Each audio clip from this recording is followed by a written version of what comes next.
Are you sitting in the dark, Mare? You look like you're in a horror movie. It is going to be a ghost story. Okay, good. Let's start. Looks good. Who's behind you? You got Cody behind. That was Cody. So You just North saw a Medford just floating went out head. of power. Oh, it did. Oh no, It did, and I'm home. But it's supposed to go back on in a half hour, so we're gonna make this work. Okay. We just saw All a right. floating head behind you, which made me, it made the whole horror vibe work for you. So I'll shut my camera off, but okay. So it is 6:30. We have a Medford School Committee meeting, January 10th, 2021, regular meeting. It is by Zoom. You can call in by dialing 1-929-205-6099. Meeting ID when prompted is 958-3358-9191. If you may call, I can call the roll. Member Graham? Here. Member Kretz? Here. Member McLaughlin? here. Member Mastone? Here. Member Hayes? Here. And myself. That's 7 present, 0 absent. If we may all. Member Russo. I'm here. Oh, Member Russo. I'm so. So if we all may rise to salute the flag. I pledge allegiance to the flag of the United States of America and to the republic for which it stands, one nation, under God, indivisible, with liberty and justice for all.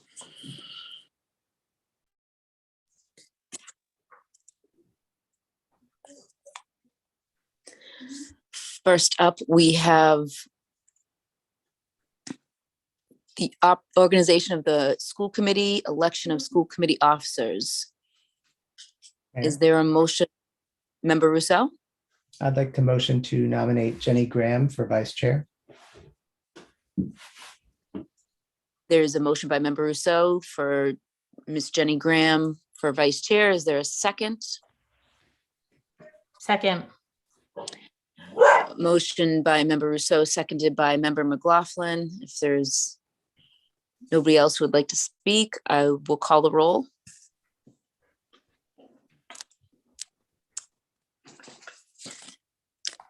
Member Hayes?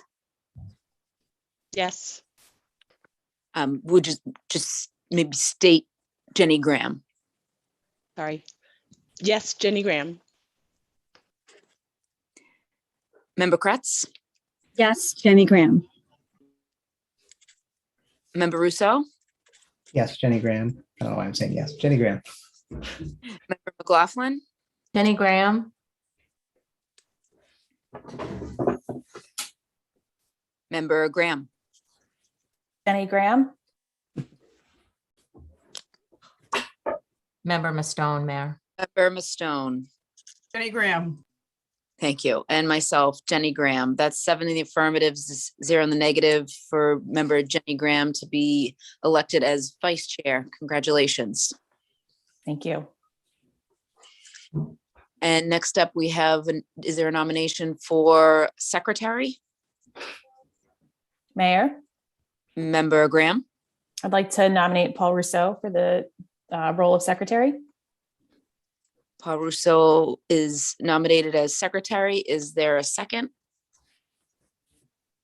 Second. Second by member Kretz. If there's nobody else who would like to speak, I'm going to call the roll for member Rousseau as secretary. Member Hayes? Yes, Paul Rousseau. Member Kretz? Yes, Paul Rousseau. Member McLaughlin? Paul Rousseau. Member Graham? Paul Rousseau. Member Mastone? Paul Rousseau.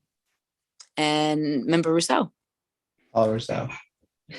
And myself, Paul Rousseau. So that's 7 in the affirmative, 0 in the negative for Paul Rousseau to be our next 2022 secretary. And you can take over the roll call from now on. Thank you. Congrats.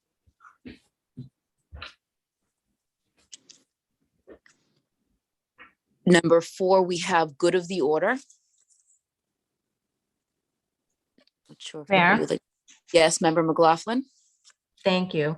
As folks know, good of the order is a review of school committee sort of best practices and sort of moving things forward. And I wanted to mention sort of to colleagues and see where folks are at. It seems to me that there's not much in the way of orientation for school committee members. And I'm thinking particularly of new school committee members, but also school committee members who are fairly new, refreshers, what have you, for an orientation. And so I'm wondering, I'd like to open that up to colleagues and see where folks are on that in terms of good of the order, because I think orientation specifically with regard to parliamentary procedure, where to go when, how to get information, policies, all those things. So I'd like to open that up as part of good of the order.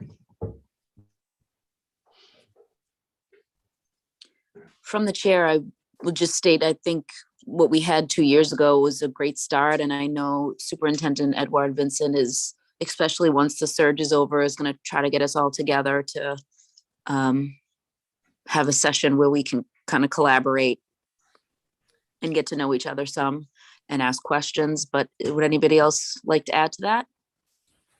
Mayor? Member Rousseau? Thank you.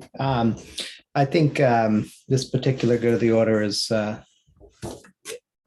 relevant to something I'll be putting on the next agenda, which is a full set of rules that I spent 3 years writing. And in there is a set of parts related to orientation. And I will be sending that to the committee tonight so that we will have individually have time to read the entire set of rules. I hope that there can be a whole section built out on orientation of what it means, what we mean by orientation, because I think that is definitely something that is, I've asked our new member Hayes, when I sent her the rules tonight, to bring a truly unique, we all were in her position at one point of not knowing how to be a school committee member at all. So I've asked her to write as many notes as possible as she reads the rules, because I feel a little concerned that our rules that I'm going to send you all tonight, we are all sort of living it already. So her perspective as somebody who does not have any rules and will surely have lots of questions is probably the most valuable one. But around orientation, I could not agree more that we really need to build that out. What do we even mean? So thank you, Member McLaughlin. Mayor? Member McLaughlin? Thank you. Yes. And to that point, I think it does need to be spelled out in terms of what orientation exactly means. And I did also appreciate the event that Dr. Edward Vincent had hosted with the MASC 2 years ago, but I think it was also several weeks into the term. And, at that point, there was a lot of learning curve that had already happened. And so in some ways, I want the committee also to be thinking about, new members are elected in November.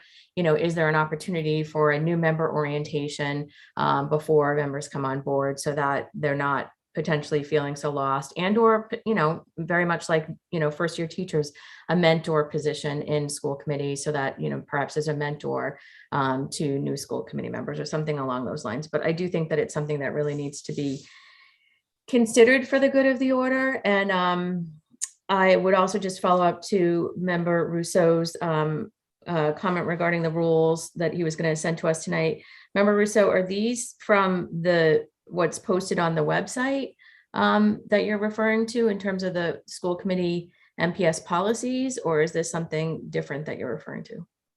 I won't, I'll let you, I'll leave it to suspense for tonight. There's 84 of them so far. And they're not really some of them are part of our policies. Much of them are not. There are a lot of them are just past practice that I've observed in my 4 years. And then I trolled school committees all around the state for their rules. Interestingly, we're not the only school committee that has no written set of rules, which shocked me. But a bunch of them do have rules written down, and they were really quite good documents to serve as a springboard. But I'll send that tonight.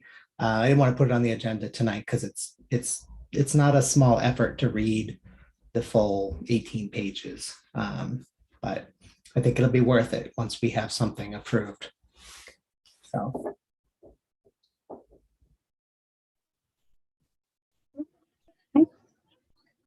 Oh, Mayor, I just wanted to say that for the good of the order, I thought that the orientation that the superintendent put on, and I think it was Dorothy from the MASC, she had come out. It was very informative and a refresher for all of us as we're, getting back into a new term, because sometimes we know what we're doing, but sometimes we can forget and get away from what we should be doing. So I think it would be great, and, look forward to doing that. Mm-hmm. Thank you, Mayor. Member Kretz. Member McLaughlin. Oh, it was me. Sorry, So I just Graham. wanted to, that's okay. I just wanted to say welcome to Sharon. Thank you for joining us. We're excited to have you. And you should not hesitate to reach out to any of us if you have questions between now and then.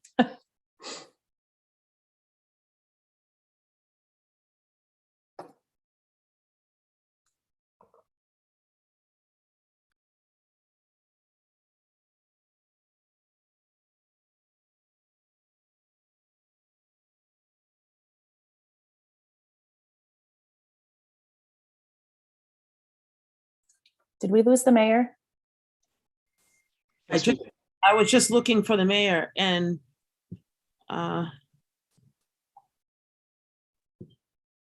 Jenny Graham, vice chair, might get to be the fastest vice chair actually running a meeting in history. Mayor, did we lose you? Or I see her square, but I don't know if she's still here.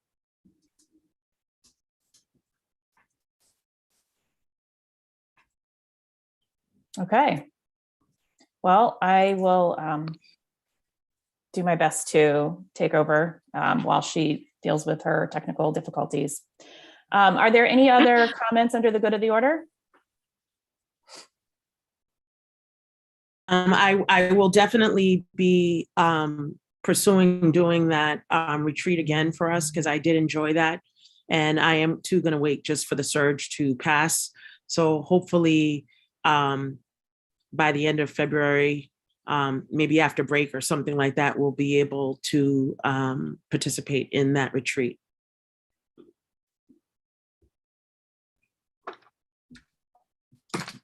Great. I see we have the mayor back. Are you there? Yeah, I'm here. Thanks. I'm sorry. That's okay. If there's no other business under good of the order, we can move on to number 5, which is the consent agenda, approval of bills, payrolls, and approval of the regular school committee meeting minutes from 12/20/2021. Motion to approve. Motion to Second. approve by Member McLaughlin, seconded by Member Graham. Member Rousseau, if you could call the roll. I don't remember the proper order. Member Hayes, Yes. member Graham, Yes. member Kretz. Yes. Feel like I'm in 3rd grade learning the alphabet or whatever that was. Member McLaughlin, Yes. member Mastone, Yes. member, that's me, member Rousseau is yes, and Mayor Longo-Carr. Yes, 7 in the affirmative, 0 in the negative. The consent agenda has been approved. We have no reports of subcommittee, but we do have a number of reports of the superintendent. First up is superintendent's updates and comments. Dr. Maurice Edouard Vincent.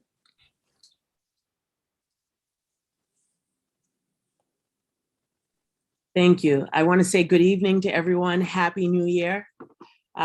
This is our first meeting of school year 2022, so that's pretty exciting. And looking forward to this new year.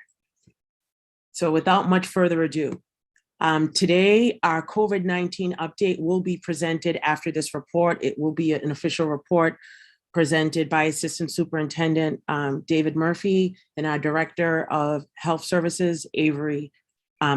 Avery Hines.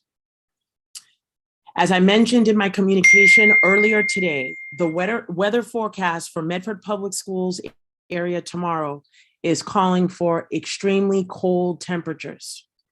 As a result, we have taken numerous steps within our schools to prepare for the wind chill temperatures that may hover around 0 degrees. Please prepare your children by making sure they are properly dressed with warm and layered clothing. Our custodial staff is doing everything possible to make sure our heating systems are up to challenge. In addition, we are working with our bus vendors to make sure that their transportation equipment, meaning all buses, is operational despite the cold temperatures. While we are doing everything that we can operationally to prepare to have a successful day tomorrow, there is an ongoing risk of unexpected staff or bus driver absences tomorrow. So please be aware of that due to our COVID-related personnel challenges. In light of this, I am asking all families to minimize to the greatest extent possible the time that your child is waiting at the bus stop in the morning. Students at the elementary schools will be allowed to enter their schools by 8:15 a.m. tomorrow morning, and at our middle schools, 7:30 a.m., and high school at 7:20 a.m. We want to make sure that all of our students are kept safe and ready to learn throughout the district. So as many of you are aware, unfortunately, again, due to COVID, the original inaugural plans had to change, but I was able to watch them on the computer. As the mayor said in her inaugural address, we are proud that the Medford Public Schools, due to our collaboration with Tufts University, was able to bring our students back into school sooner than most surrounding districts. The teamwork of the city, Tufts, and the schools working hand in hand to make in-person school a reality. And thanks to the collaboration with our full school committee, I want to just say thank you, and I want to congratulate all of you, and especially extend a warm welcome to Miss Sharon Hayes, our newest member. So congratulations again to all of you on a new term, and I'm looking forward to this new school year. I want the community to know that today, the Medford Public Schools opened kindergarten registration for all students. If you have questions, please reach out to our Parent Information Center. We have a few upcoming events this Wednesday, January 12th. Very important notice, we have another vaccine clinic. Again, a vaccination clinic is this Wednesday, January 12th, from 3 to 6 p.m. at Medford High School. This vaccination clinic is for students 5 to 11 and for staff and students 12 and up. So we will be giving boosters and first shots or second shots, depending on where you are in your series. So please take advantage of that. I am really pleased to say that we had over 100 people participate in last Wednesday's clinic, and I hope that we continue to have more. I also want to extend a special thank you to the Medford Board of Health for their continued collaboration with the Medford Public Schools. I'd like to thank Nurse Director Avery Hines and all of our hardworking nurses in the Medford Public Schools for the incredible work that they are doing, leading us during this COVID time. I also would like to announce for the community that this Wednesday, January 12th, between 6 and 8 o'clock, we are going to be having a CPAC meeting, and the topic will be Disability Awareness Curriculum. Again, this Wednesday, January 12th, from 6 to 8 p.m. All are invited to attend. On Thursday of this week, that's going to be our first Building Bridges to Kindergarten presentation. That presentation is taking place by Zoom. It's from 6:30 to 7:30 p.m. this Thursday, January 13th. I also want to share that on Monday, January 17th, next Monday, it is a holiday. It is no school. We will be celebrating Dr. Martin Luther King Jr. and his legacy. The West Medford Community Center, along with many of our students from CCSR, we will be hosting it at the high school. It will be remotely due to our COVID concerns. So it will be available on Zoom, and we are working to see if we can collaborate with the TV studio to have that aired. So I will be sending additional communications regarding our Martin Luther King Jr. event on Monday, January 17th. I also want to say that I'd like to warmly welcome to our community. The West Medford Community Center has hired their new executive director in the person of Lisa Crossman. And so I would like to warmly welcome Lisa. Lisa comes to Medford with over 20 years of experience working with youth and community organizations. So we welcome her to our community as she will be interfacing with many, many of our students. I also would like to take this brief moment to just share with the committee that the Medford Public Schools will be working with the equity process. They will be conducting our preliminary equity audit in light of the pandemic and many of the concerns that we had. We are starting our equity audit in phases. So phase 1, we will be working and looking at a lot of documentation. And so some of the things that will be taking place during phase 1, which is this portion of the year between January and June of this school year, is the equity process. They will be examining many of our documents and relevant data. They will be looking at our policies and practices around school culture. They will be providing feedback and guidance to our race equity task force. They will be offering our school committee members voluntary interviews, but they would like to have some one-on-one interviews with school committee members. They would also like to begin conversations with students and families in the forms of potential focus groups and/or surveys. And so this first phase of the work that they're going to be doing is going to help us begin to think about the systems and structures that we have in place. The founder is Cindy Weeks Bradley, and the co-founder is Elizabeth Redley. I would like to share a little bit of their, how could I say, what their mission statement and vision statement is for the work that they're going to be doing in Medford. So the equity process, their mission statement is through social and academic discourse, coaching, leadership, and the implementation of research and evidence-based practices. Our mission is to create a symbiotic relationship between equity, anti-bias, and culturally inclusive practices. They focus on incorporating systems and structures that allow school districts and other clients to foster positive relations and relationships with people of all races, cultures, ethnicities, ages, socioeconomic backgrounds, genders, and sexual orientations to create learning environments wherein all people feel valued and welcomed. So I am really excited about beginning this process with the equity process, and I look forward to having them come and present more detailed information to the school committee. So they will come at one of our upcoming meetings to just, introduce themselves to you. So you'll be able to have a greater understanding of the work that they're going to do with us during this season. But I just wanted to officially present to you that we are working with the equity process, and I look forward to getting them in front of you at either our next meeting or the meeting after that. So in closing, what I would like to say May I for ask my a remarks. question? Oh, sorry. Do you want me to wait till you close? I just had a question, Mayor, on that specific. Dr. Edwin Vincent, how would you like to finish, and then Member McLaughlin can ask a question?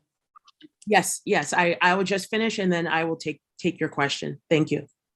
As we begin 2022, I would like to share a few lines from our poet, Amanda Gorman's New Days lyric that she wrote to celebrate the new year and honor the hurt and humanity of last year. She says, "This hope is our door, our portal. Even if we never get back to normal, someday we can venture beyond it, to leave the known and take the first steps. So let us not return to what was normal, but reach toward what is next." Thank you. Thank you, Dr. Edward Vincent. Member McLaughlin? Thank you. Thank you for those inspiring words, Dr. Edward Vincent. It's always good to hear. For the equity process, is that actually the name of the company? So if we want to Google it, it's Equity Process, the name? Yes, it is Equity Process. Okay. And so from what I heard you say, there's an equity audit that's taking place, and this will be phase 1 of how many, did you say? How many phases? Due to the pandemic, I really felt like there is a portion where they will go into schools and also do, more in-depth review of what's happening in schools. But in light of the pandemic and in light of all of the testing, I asked to hold off on that portion of the equity audit until next school year. And so this first preliminary phase will be them really looking at a lot of our documents, conducting interviews, working with central leadership, and really limiting them going into every single building, just in light of all that we're dealing with the pandemic right now. And so that's how they've been working, and they just completed their process in Linfield. So that is something that I could possibly just share with you as well. So phase 1 of 2, then, since we'll delay, yeah. Depending on where we are with the pandemic, it could potentially be a 3-year. I see. 3-year process for us to get all of the information and be able to start implementing changes. So as part of the document review, they will be spending time looking at documents, human resources, hiring. They'll be looking at a lot of other pieces that don't involve too much direct involvement with people in light of the pandemic, and just trying to be extra safe right now. That's great news. I'm really excited to hear about that. Thank you. And I'm sure it was just an oversight in terms of the reading of the statement, but I know that said you were saying equity in terms of culture, gender, you were listing a number and of different items, and I just didn't hear ability, but I'm sure that's part of it, right? So yeah, it definitely is part of the work that they're doing. And when they present, you definitely can, drill down and ask some, targeted questions around that. But they're not looking at it as just one lane. They're looking at it as a much wider scope of work. Okay, great. Thank you so much. Sounds great. Thank you. Thank you. There are no other questions. We're going to move on to number 2, which is a COVID update. Assistant Superintendent of Finance and Operations, David Murphy, and Avery Hines, Director of Health Services, who will both report on operational updates and pending COVID shifts in the Medford Public Schools. The topics will include COVID protocols, COVID testing, vaccination clinics, quarantining, sports, transportation, and staffing attendance. I'm going to turn it over to Mr. Murphy and Ms. Hines. Mayor, Dr. Cushing, if you could just put that one slide up to help us frame the conversation. Tonight, Ms. Hines and I will be focusing on these 3 sort of primary pillars of our COVID-19 response and defense. And they break down and basically along 3 buckets. And we can talk a little bit about athletics, transportation, and how those things intersect with these areas. But generally speaking, we should think of this conversation from a starting point, at least, along the lines of vaccines, testing, and the protocols that we have in place. With respect to the vaccines, as the superintendent mentioned in her comments, we are running a vaccine clinic at Medford High School that's staffed by our health services staff. So the school nurses that the superintendent correctly described as leading us through this difficult period, and certainly being stretched beyond any reasonable expectation with regard to capacity, are running these clinics from 3 to 6 every Wednesday for the foreseeable future under Ms. Hines' leadership. In addition to those clinics, and we mentioned this in a few of the communications that have gone out recently, our nurses are also phone banking and contacting families of students who are as yet unvaccinated and encouraging them to register to participate in the clinics. We've had a very successful start to these clinics. Ms. Hines can read through some of the numbers, but essentially we've either vaccinated or boosted hundreds of individuals already and have hundreds more signed up for Wednesday. Not surprisingly, we did have a number of students who were signed up to get vaccinated on January 5th who unfortunately were unable to participate because they had been identified either as a close contact or had tested positive. That is something to be expected with regard to the surge, but even with that, with dozens of individuals being disqualified temporarily, we've still seen a very successful rollout, and it's our hope that that will continue over the course of the next several weeks. With regard to testing, testing has been a centerpiece of our COVID strategy for over a year now. As you know, we've had a partnership with Tufts University that has allowed us to put together one of the more robust surveillance testing programs in the state. One of the topics that we wanted to introduce tonight, and I expect that we will be communicating to the school committee additional information in the coming days and weeks. Our surveillance testing program, while highly successful, both with regard to participation and we think keeping COVID out of the schools, was not designed for the current COVID environment. It was not designed for a situation in which we have this level of positivity. Frankly, it was not designed for a post-vaccine period of the pandemic. And so we are at the moment facing significant sustainability issues with regard to the surveillance testing program. And while we will continue individual PCR testing as we did last week, as opposed to pool testing, and I'll get into that distinction in a moment, both this week and next week, there's a critical need for us to transition back to pooled testing before the end of the month. It is our hope that that transition will correspond with a reduction in positivity that is generally being forecasted, although obviously no one has a crystal ball with this, and we all know how unpredictable the virus has been to date. But assuming that those numbers do begin to decline, it would make sense for us to transition into pool testing. But more to the point, the lab that we are partnering with has communicated to us quite clearly that pool testing will be all that's available toward the end of this month. And so we are preparing for that transition. We are going to institute some changes in practice with regard to the pool testing toward the end of the month. Essentially, we'll lessen the size of the pools, reduce the size of the pools, and that will, we think, allow us to maintain some degree of sustainability for the surveillance program through the end of January. At that point, in February, and again, obviously, we'll be looking at the data all along and making decisions that are data-driven. There's a likelihood that we will need to begin to transition from the surveillance testing phase to the diagnostic testing phase. And we've been asked several questions in this forum and others about when Medford would eventually adopt the test and stay program. We've been very clear that we want our vaccination rates to be higher before we make that transition. That is a sort of a principled position that we adopted earlier this school year, and we think it was the right decision at the time. But the level of positivity as a result of the surge does have an impact on the sustainability of that position as well.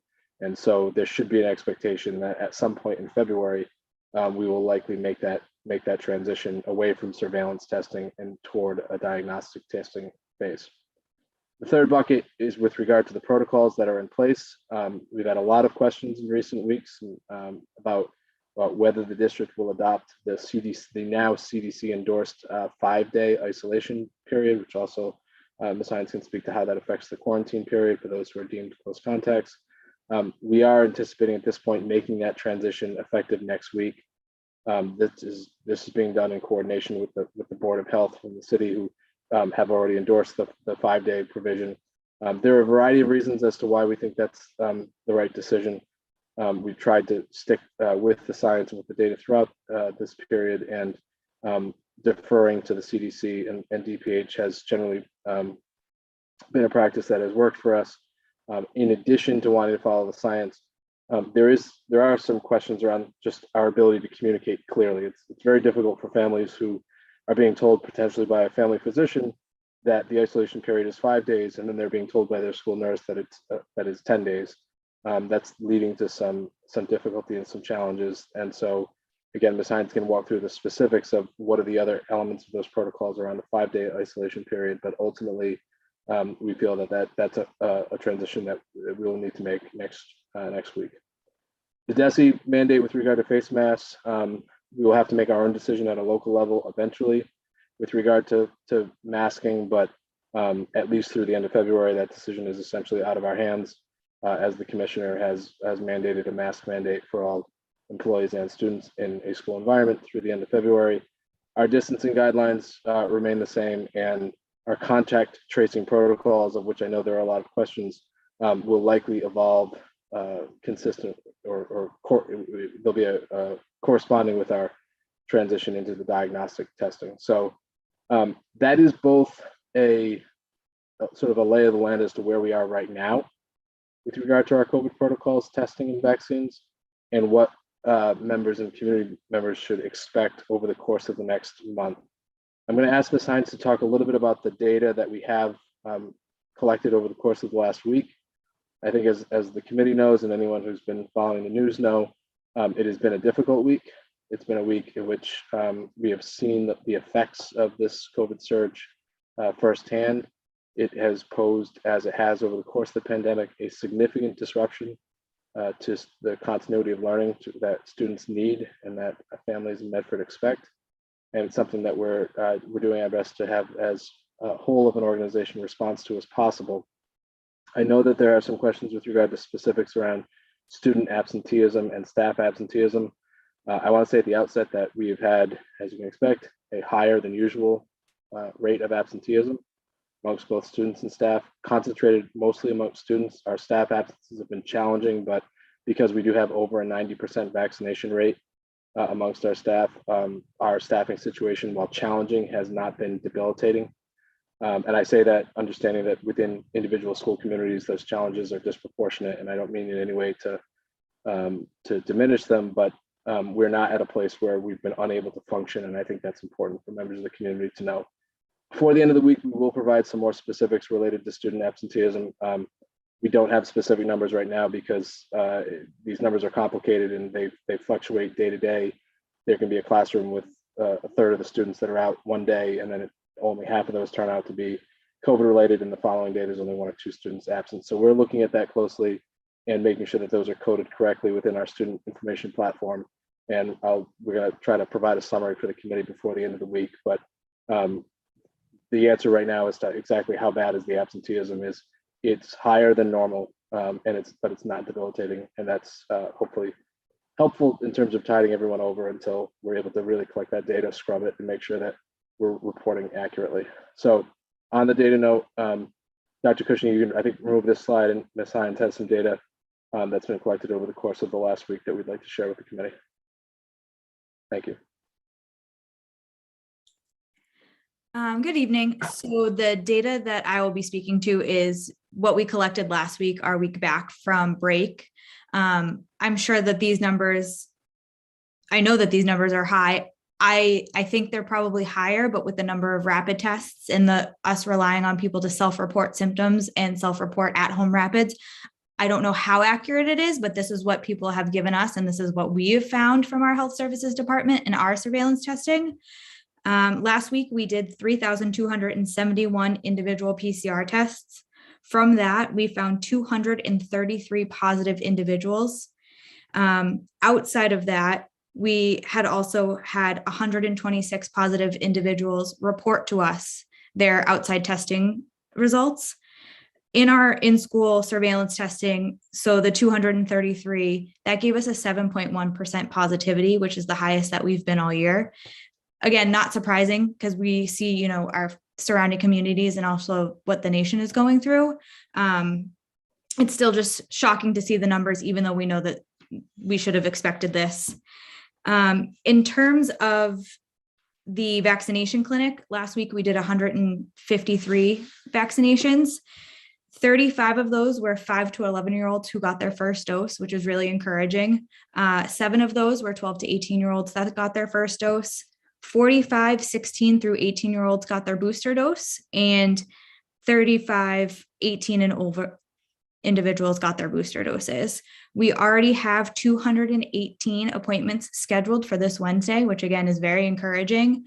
My hope is last week we had 210 scheduled and we ended up vaccinating 153 because of the positive individuals and the contact tracing. I hope that we can stay as close to 218 for Wednesday as we are right now, but we'll see. In terms of visits to the nursing office, I think it's important to put into perspective just how much this is affecting us in health services. We had 111 students come to school with symptoms seeking a test last week, and we only had 4 days of school. And this is with constant messaging asking them not to come to school when having symptoms. We can recognize that there are very few testing sites, and even though rapid tests are available, they're only available if they're on the shelves, and not many places have them on the shelves. But it's really bogging down our nursing offices. And as much as we would love to provide a free testing site for everyone, individuals are coming into school with symptoms and exposing others for the sake of a free and fast test. We also had 326 people call or email our nursing offices reporting exposure, whether that be from outside of school or in the home. Our phones are ringing off the hook, and it's very hard to keep up between testing and seeing students in the offices. In our 4 days throughout the district, we had 1,769 visits to the health offices. So that's even outside of COVID. Those are our daily visits for kids with medications, diabetes, seizure disorders. It's when we say that this is unsustainable, I mean, we all knew the surge was coming, but I think it's it's skyrocketing the amount of work that these nurses are doing daily in their offices, on top of continuing to agree to come to and do these vaccine clinics and, you know, stay late and contact trace or do it on the weekends. I think numbers are really important, and they speak volumes when words might not be enough. So I just wanted to share those numbers with you.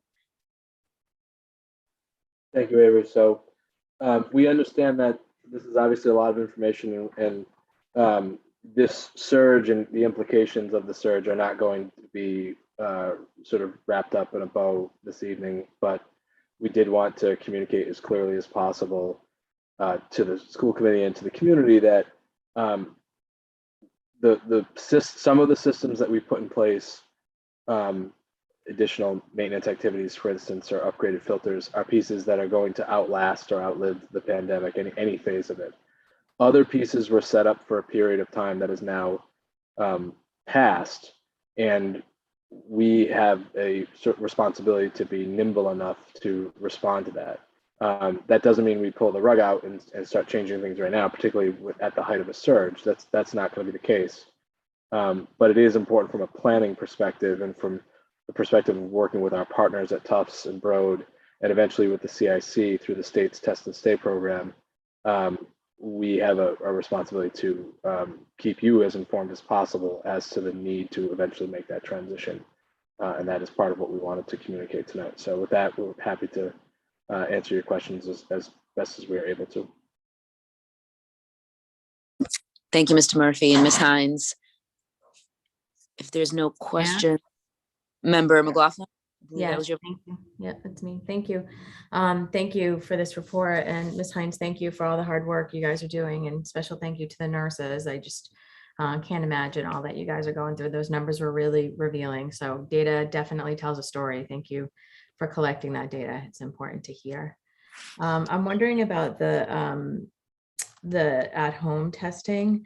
So I've talked to a few community members who have had extended quarantining, having been exposed more than once and having to quarantine back to back, which has led to a significant amount of time out of school. And in some of these particular cases for students with disabilities, learning disabilities, which exacerbates the learning issue even more, as you can imagine. And is it accurate that a negative at-home test does not qualify for return to school? It can only be a PCR test?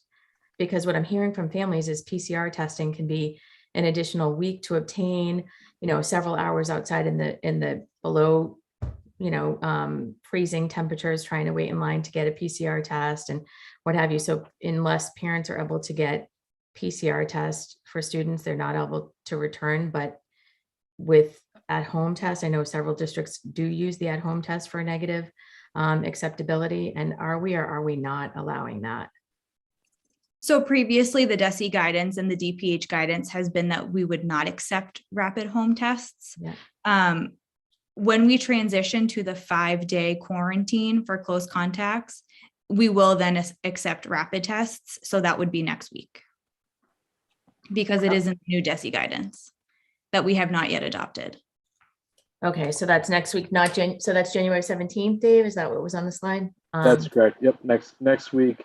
And that reason for that, for purposes of providing some context, was, I think most people are familiar with this. The CDC's guidance sort of came out in a somewhat clunky fashion around shortening the 10-day to a 5-day period. Seriously, stop. And so wanting both for the CDC's sort of delayed rollout of their own guidance to have presumably been completed, and also knowing that given that we are at the height of a surge and wanting to examine the data as best we could at a local level, that is why we held off from immediately making the transition in the way that DESE frankly did to endorsing the CDC's guidance. But at this point, particularly with those additional safeguards and further articulation that CDC provided, and working in coordination with the Board of Health, we're comfortable making that transition next week. Thank you. And just a follow-up question. So if students are out, for example, getting, exposure, because there's so much out there right now, I understand that we're all getting exposed, I think, and having to experience this, but for, young ones who are being exposed multiple times and missing significant amount of school, in some cases weeks, is there any opportunity for remediation or something like that?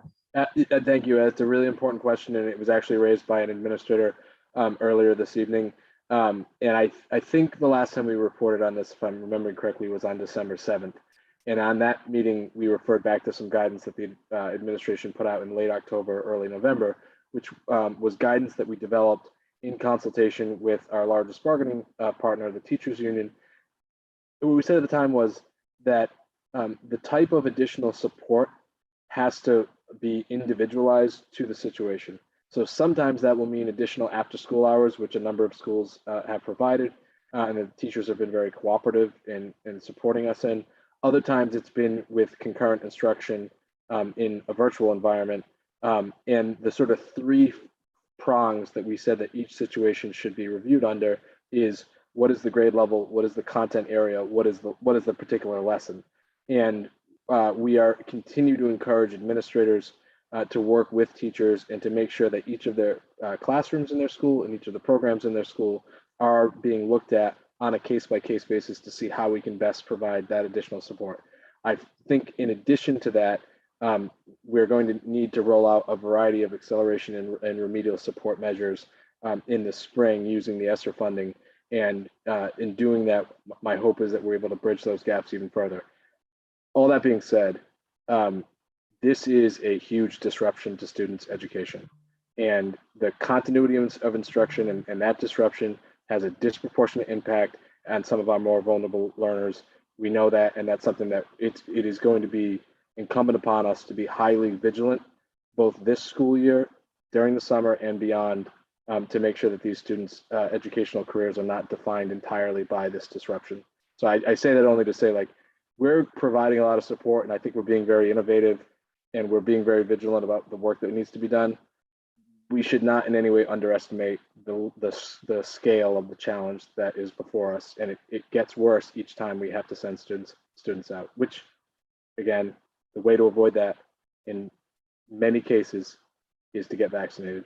And which is why, while I understand that this is a message that is received differently in different corners, it is the position of the district that the best way to bring this chapter in our history to a close is for everyone to get vaccinated. Thank you. Mayor? Member Rousseau? Thank you.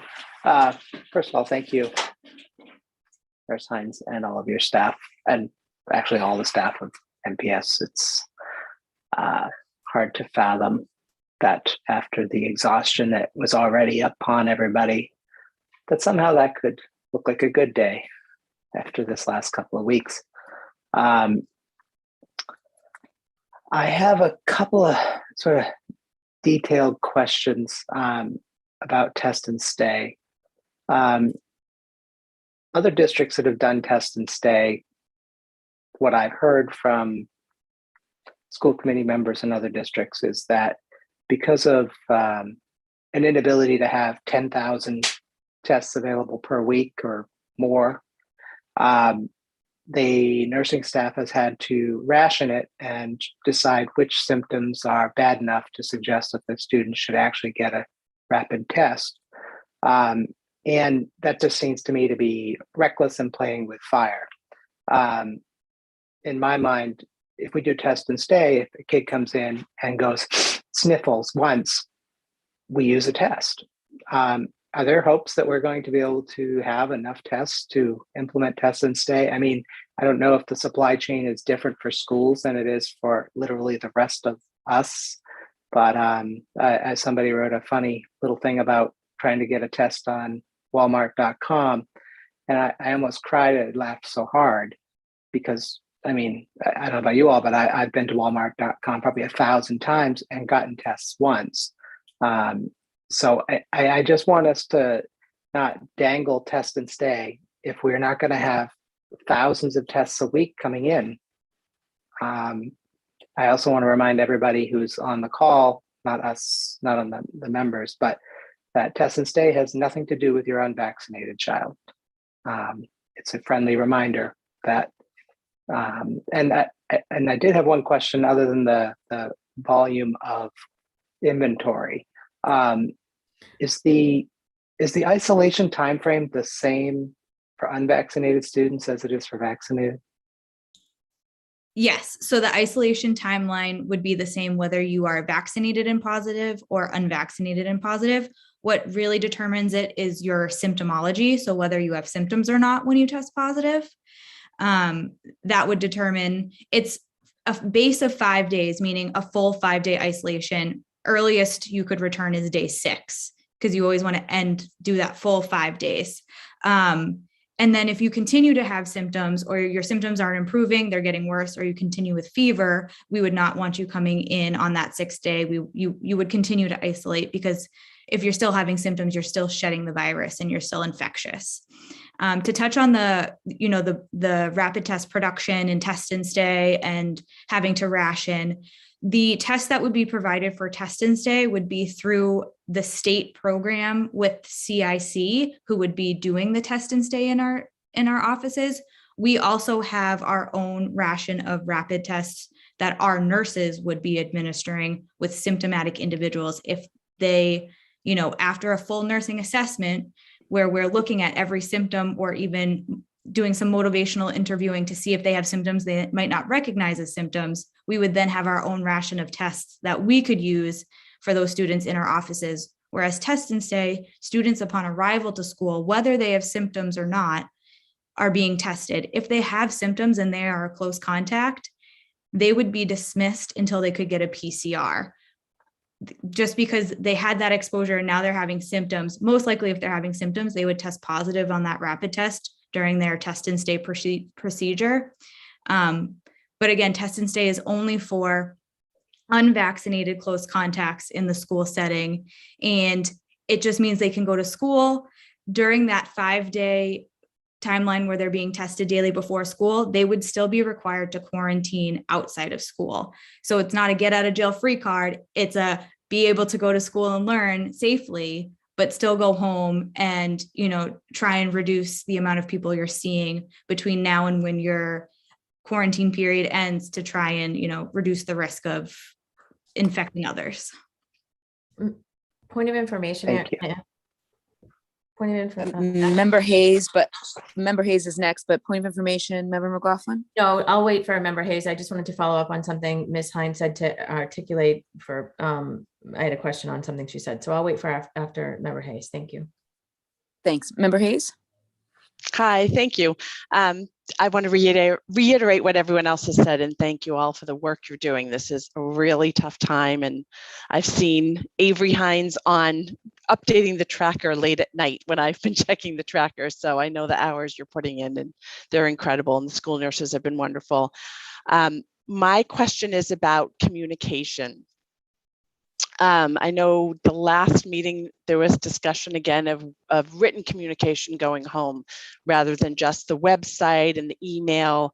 I think we're at a point, given the incredible surge we're in and that we're changing a lot of our procedures, that putting some written communication home in backpacks, in folders, I think now is a time to do that. I know we've been holding off on that with the belief that we could be over inundating people with information and they might, overlook it or ignore it or just feel overwhelmed.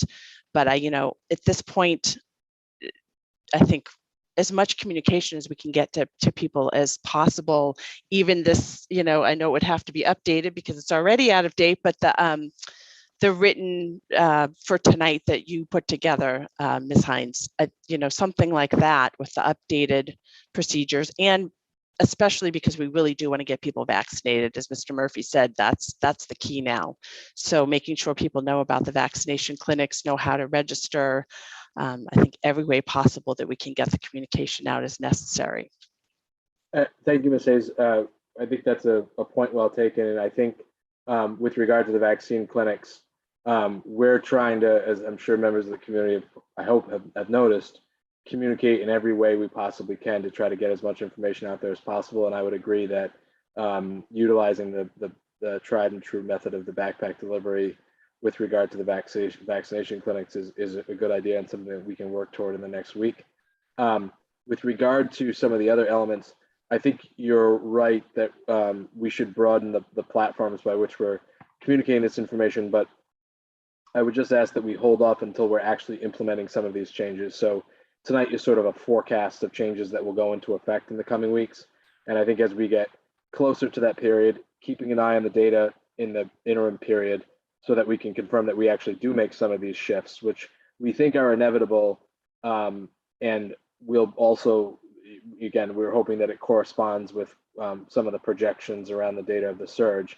But I think assuming that the next week to 10 days plays out as we hope it will, that will be the time that we will likely put some information out there.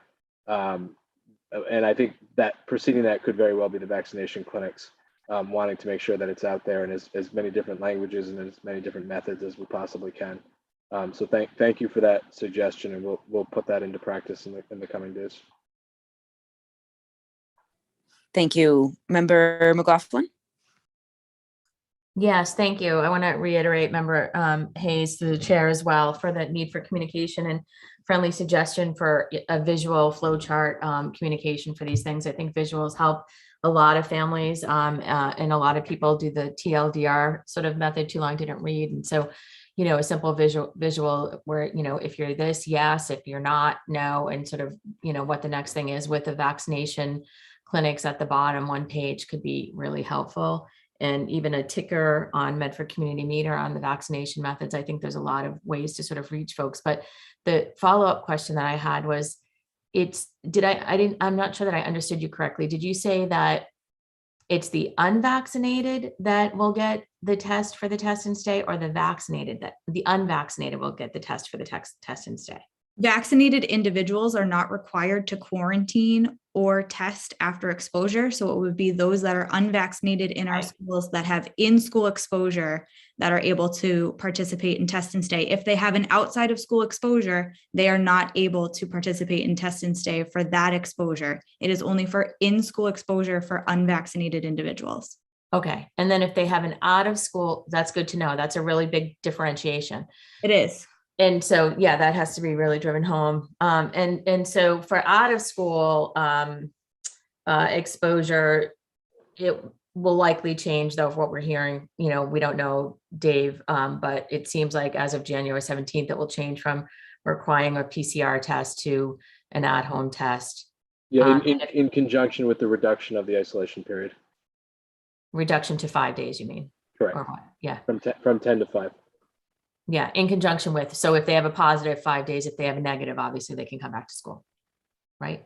If they don't have a fever for. And as Avery pointed out, and I think symptomology was the word that was used. I'm going out on a limb using myself, but it's really contingent upon the levels, the symptoms that the person is experiencing. Okay, thank you.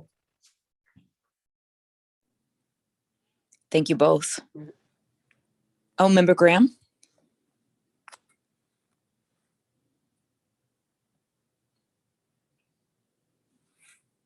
Member Graham? Sorry, I was on mute. Has there been any talk amongst the CDC or the DPH about changes to the protocol for vaccinated students, meaning vaccinated students are not required to quarantine today if they are a close contact, correct? They're only required to quarantine if they test positive. Has there been any discussion of a change to that with the sort of significant spread happening with Omicron, or has that not been in the medical realm? Not that it's been shared with us, and we can. Okay. You know, I think we can only draw inferences as to why that would be the case. And Ms. Hines, as the medical professional, can speak to any of that. From a layperson's, I think the inference is it's about the severity of the illness, but yeah, it's an inference. No explicit guidance or anything along those lines. So we're not foreseeing a change that would require vaccinated students to do something different than they are doing today. No, and I think the CDC's endorsement of the test and stay for unvaccinated students would be an indication that I think that makes it less likely that we're going to see guidance that moves further in the direction of pulling students out of the school environment. And that is the inference I would draw from their endorsement of the test and stay with respect to unvaccinated individuals. That if unvaccinated individuals are being allowed to stay, provided that they're taking a daily test, then the likelihood that a vaccinated individual will be told that they have to quarantine seems remote to me. And are we seeing, or is there data available at the state level yet? I know there's a lot of talk about breakthrough infections, and I know plenty of folks who are fully vaccinated adults who have experienced breakthrough infections. Is there data about breakthrough infections amongst our school age population yet that is worth discussing, just in terms of like the data points that it might provide? So I'm sure, I mean, we track all of the positives, again, that we know about. That data could be pulled. It would take some time, especially with the current surge just now happening, just from being back from break and being so busy. But it is available. It would be a manner of pulling it together and making it make sense. But again, I don't know how accurate it would be. It's only as accurate as people are truthful with us. It'll include all of our surveillance testing data, but it doesn't necessarily include the district as a whole community, because we're relying on a lot of people reporting those rapid at-home tests. Yeah, where we probably have a slightly more reliable data set, because there's a few other variables and incentives at stake, are amongst our employees. And I think we can say, certainly anecdotally, that our staff that is vaccinated and boosted, we're seeing a lower positivity rate. We're not seeing a sky-high positivity rate amongst staff. I'm not going to, what did I say this? And I don't think it's a stretch to say that is attributable in whole or in part to the very high level of vaccination amongst our staff. we're not at 100%, which is why we've asked nurses to take on the role of telethon workers in addition to vaccinators and testers, because we want to push that number up as high as we can possibly go. And that's a conversation that we continue to have with each of our bargaining partners, and we've made our position very clear, and may well be making requests to the committee in the near future regarding the possibility of setting out definitive rules and policy with respect to vaccination amongst staff. So there again, it's anecdotal, but we can definitely say that being vaccinated and boosted, it seems to be putting you in a different category around positivity rates.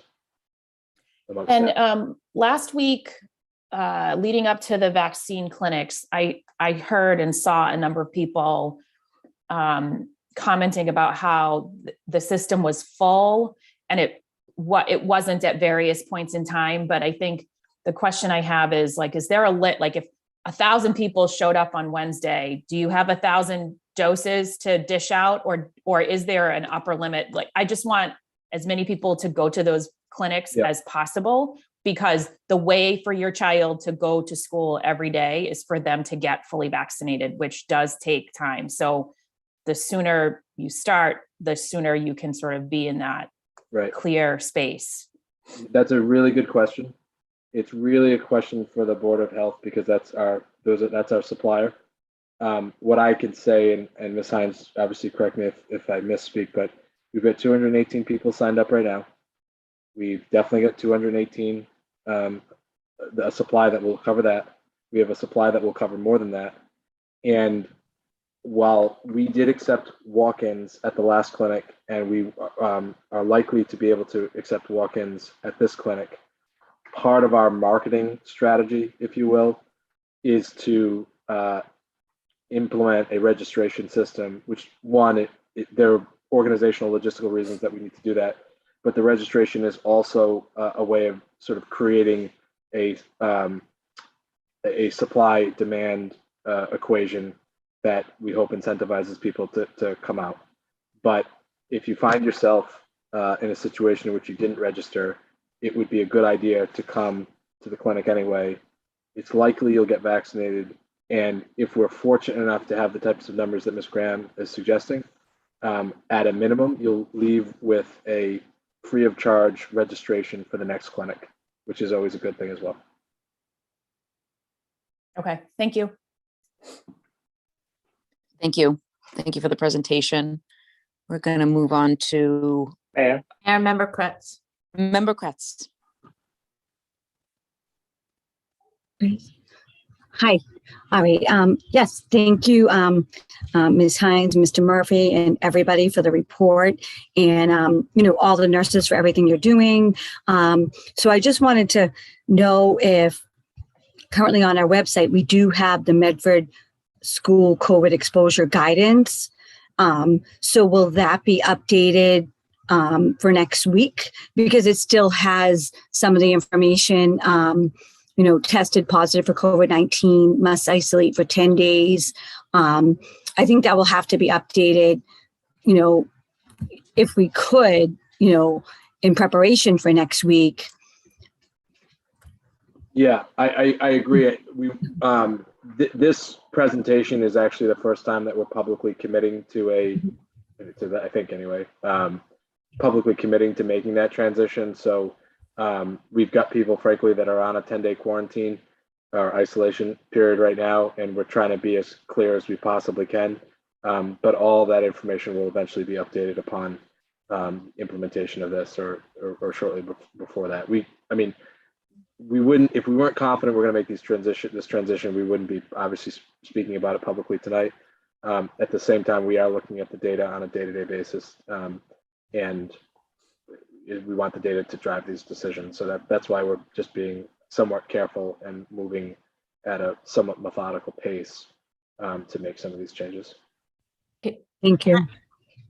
Mayor, can I also ask, I'm on the website trying to find the vaccination clinic information, and maybe I'm just overlooking it, but is it on the main page, or is there a link to the clinic on medfordma.org? It's in a couple different places, but we can take a look at it and make sure that it's more front and center if we need to. Yeah, it's not on the main page for the school site. So medfordma.org for folks that want to register, just to put that out there now, but on the school page, maybe we could have it in a prominent place. Sure. For folks too. That'd be great. Thank you. And Mayor, I just had one Member more Graham. request.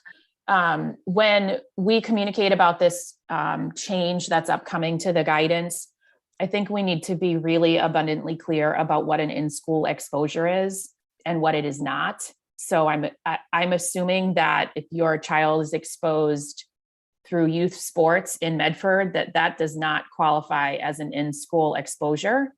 I don't know what that means for like school-sponsored athletics, but I just want us to be really like upfront and clear about which exposures count, because my commentary from folks in other districts are that there's like really very few people getting COVID from school, which means there's very few people doing test and stay, but it doesn't mean that kids are not exposed elsewhere, but they will not qualify. They will still have to quarantine if they are exposed elsewhere. So I just want to make sure that all of those like carve outs are really clear to people so that, you know, if and when their child is exposed, that it's clear what that means based on like where that exposure came from. Yes, we can definitely do our best to get that information out there. And I think the sort of add on to that is we want to provide as much information to families and community members as possible as to what the steps are that they should take when there's exposure anywhere. We think that's a valuable service to provide to families. At the same time, part of the challenge that we're dealing with now is, at least this is my view anyway, and again, I think it might be there's some opinion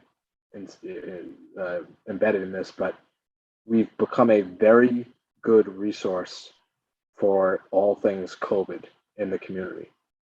We have a very good testing program. We have, you know, a tremendous amount of vaccine accessibility that we've been able to build up through the schools.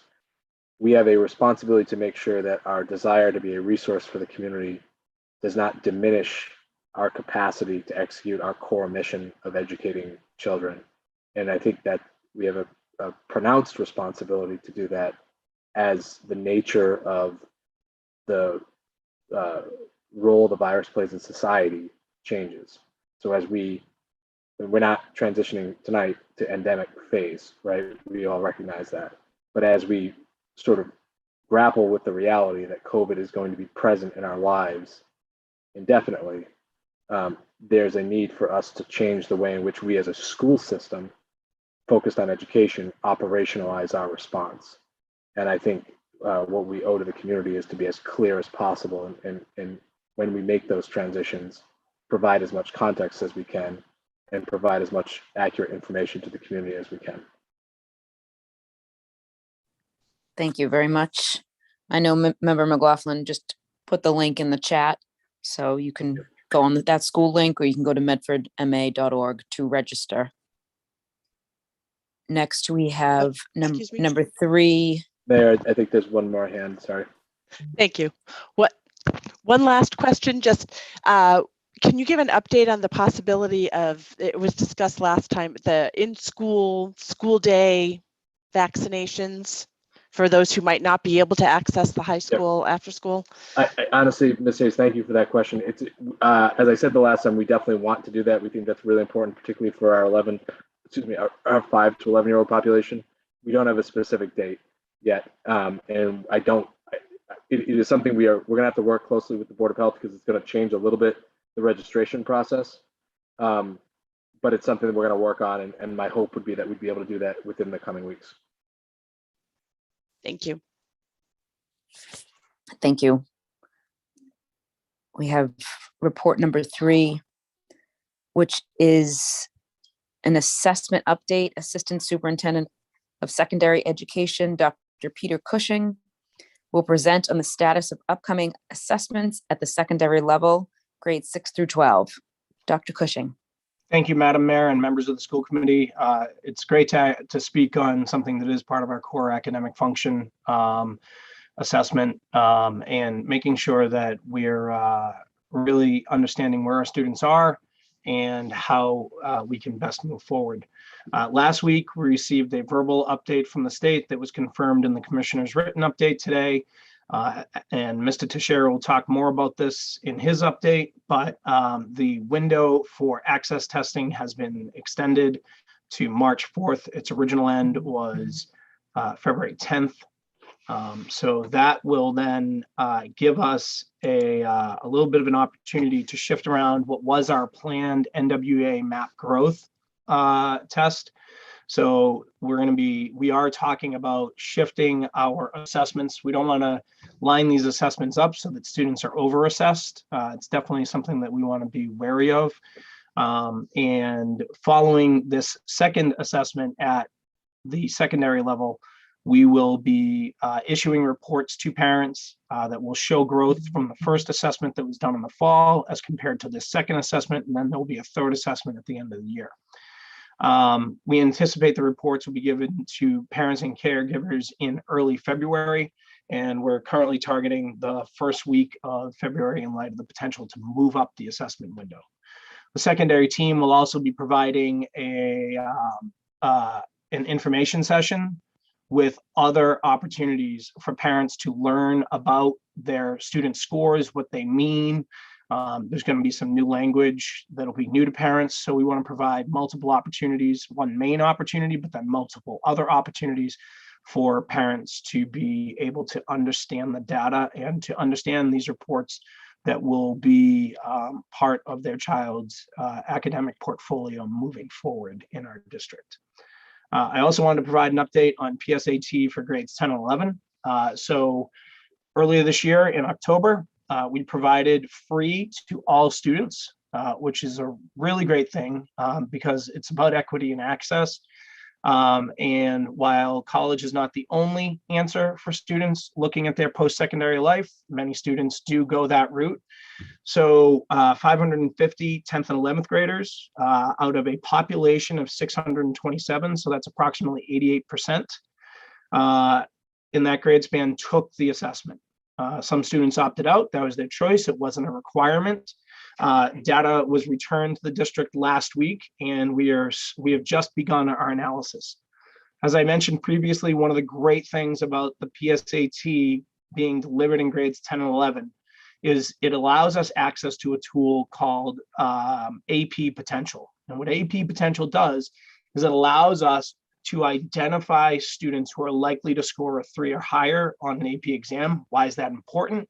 Well, because if those students score a 3 or higher on an AP exam, they may have their cost of college or the number of courses required reduced, which for many students will then offer them an opportunity to say add a master's degree within 4 years, or may offer the opportunity just to reduce the overall burden of the exorbitant cost that college is. All right, so this gives us a real recruitment tool to go and find students. This is not a tool to discourage anyone. So if you don't hit on AP Potential, but you want to take on the mantle, you want to take on the challenge, it also helps us to identify non-traditional students that would not necessarily be recognized or be seen. And I've seen it work great to really actively recruit students in. And finally, last week during the commissioner's call, the MCAS is currently still currently slated to take place. We don't have any updates. There was no updates on it. The question was asked about the MCAS. Desi was participating in a call with the United States Department of Education last Thursday, and we expect any updates on the accountability and assessment measures that were going to be discussed on Thursday, that they will be forthcoming to us as soon as Desi has them. Happy to take any questions at this time. I apologize. Does anybody have any questions? Hearing and seeing none, I will.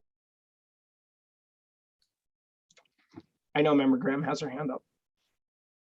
So Thank you. I think the mayor may be having some technical challenges. I think my question is really around those parents who are actively inquiring about the results of the first assessment, being told that they can't see them until the second assessment is completed.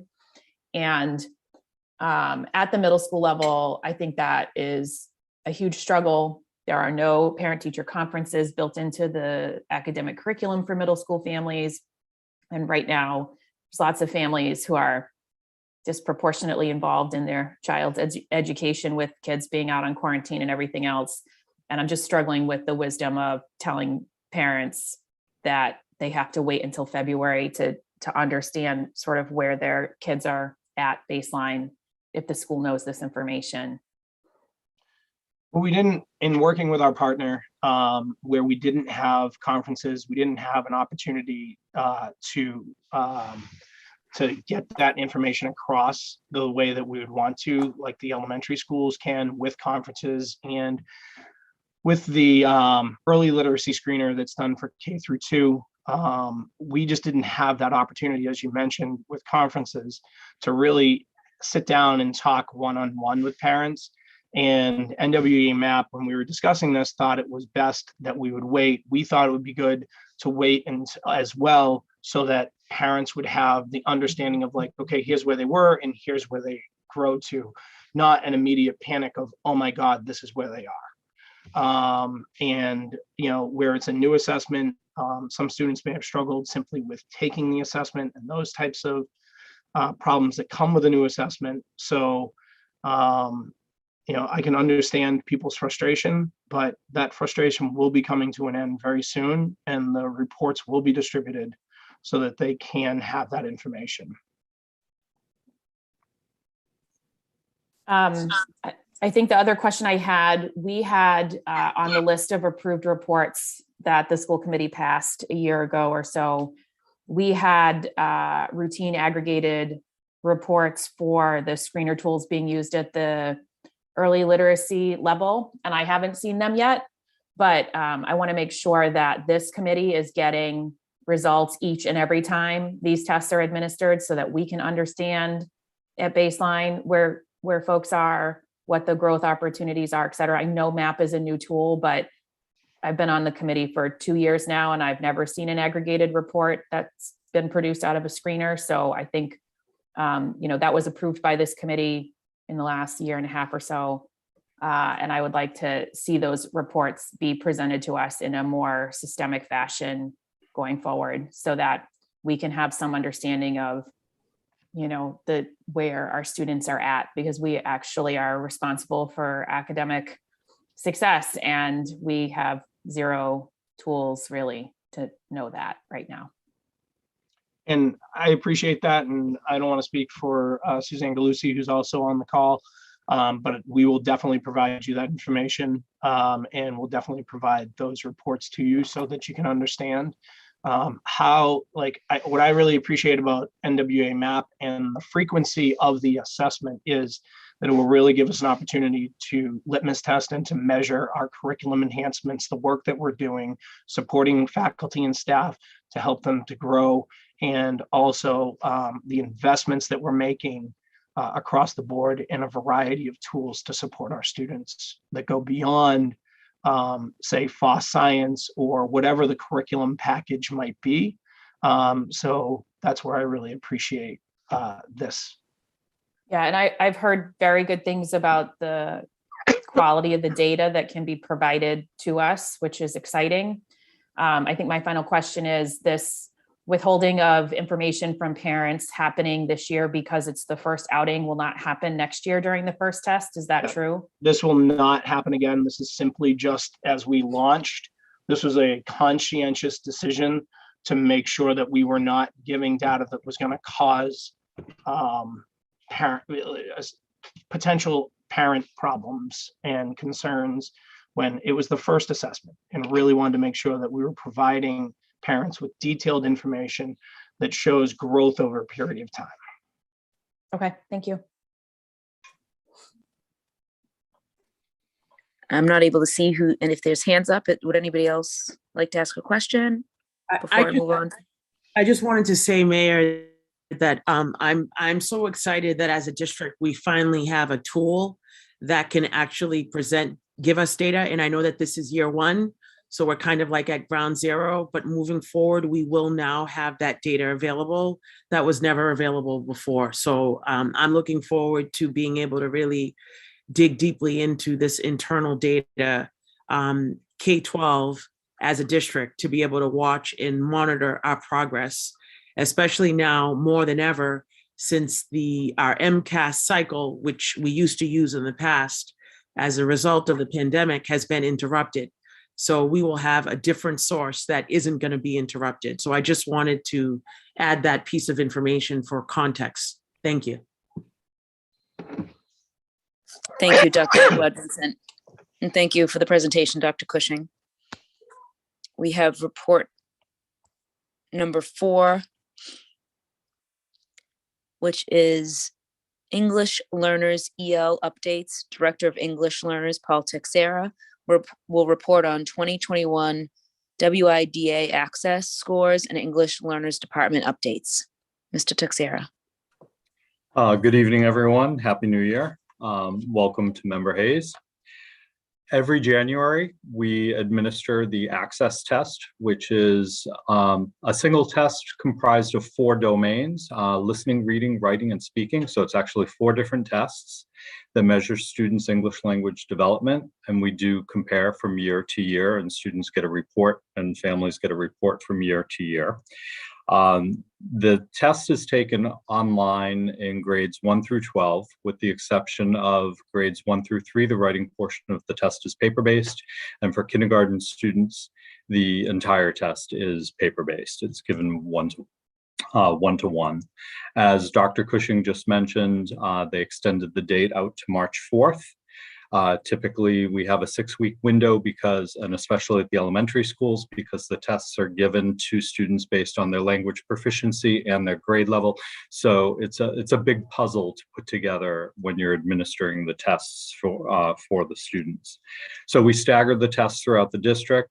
Because we used Chromebooks last year, 100% of the online assessments were done on the Chromebooks. We had no issues. The technology department is working diligently right now to ensure that everything's up to date so the students can take their tests. And then we get the score reports. They didn't announce with the change in dates. Typically, we get the score reports at the end of June. But now, at the end of May, beginning of June, but now with the delay, I don't know if they're going to give them to us in August again, which is what they did this year for the 2021 access test. So I put together last year's 2021 data. So if you look at page 2 of your packet that has figure 1.1, this will give you the basic rundown of last year's access test for the overall test score for our students. So this information compares Medford to the state access results and surrounding districts. With the surrounding districts, the districts I chose are the districts that we have our English learner students transferring between. So these are the, and coming into us from. Students can be exited from the EL program if they achieve an overall score of 4.2. So that's why you won't see a lot of students in level 5 and 6, because they exit typically before they hit that level.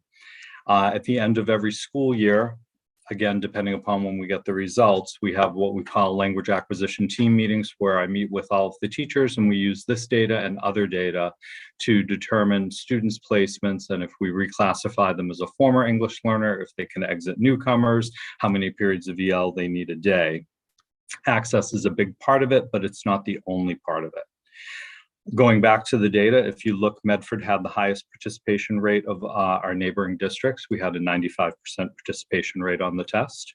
There was no remote option for access, so it was all done in person. Medford had the highest percentage of students making progress on the access test, which is 44%. And 44% doesn't sound like a huge number, but compared to other districts during the pandemic, Medford definitely stood out. So this data supports, Medford Public Schools' pledge to equity, because central office, the school committee ensured that our English learner students were back in school for in-person learning safely on September 28th, 2020. And if we compare the other districts that did not do that, the results stand out that that was the right decision to support student learning. And this data supports the hard work that the teachers did last year. Again, it was a very trying year, this year too. And then it's also, these results are a reflection of the amazing work that the EL teachers in the district did, because they were among the first in the building to, bring in-person learning back to our students.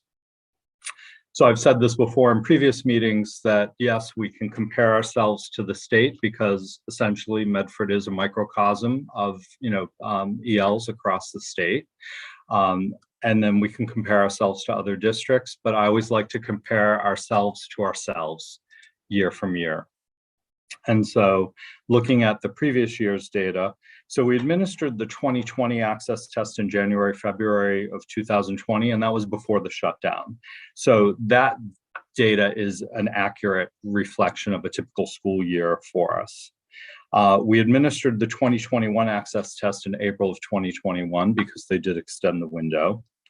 And so the shutdown in March of 2020 and the hybrid learning for most of the 2021 school year, and then increased student absences, this all accounted for an immeasurable loss of instruction. And when I say immeasurable, I'm not saying a huge loss of instruction. I'm saying it literally can't be measured.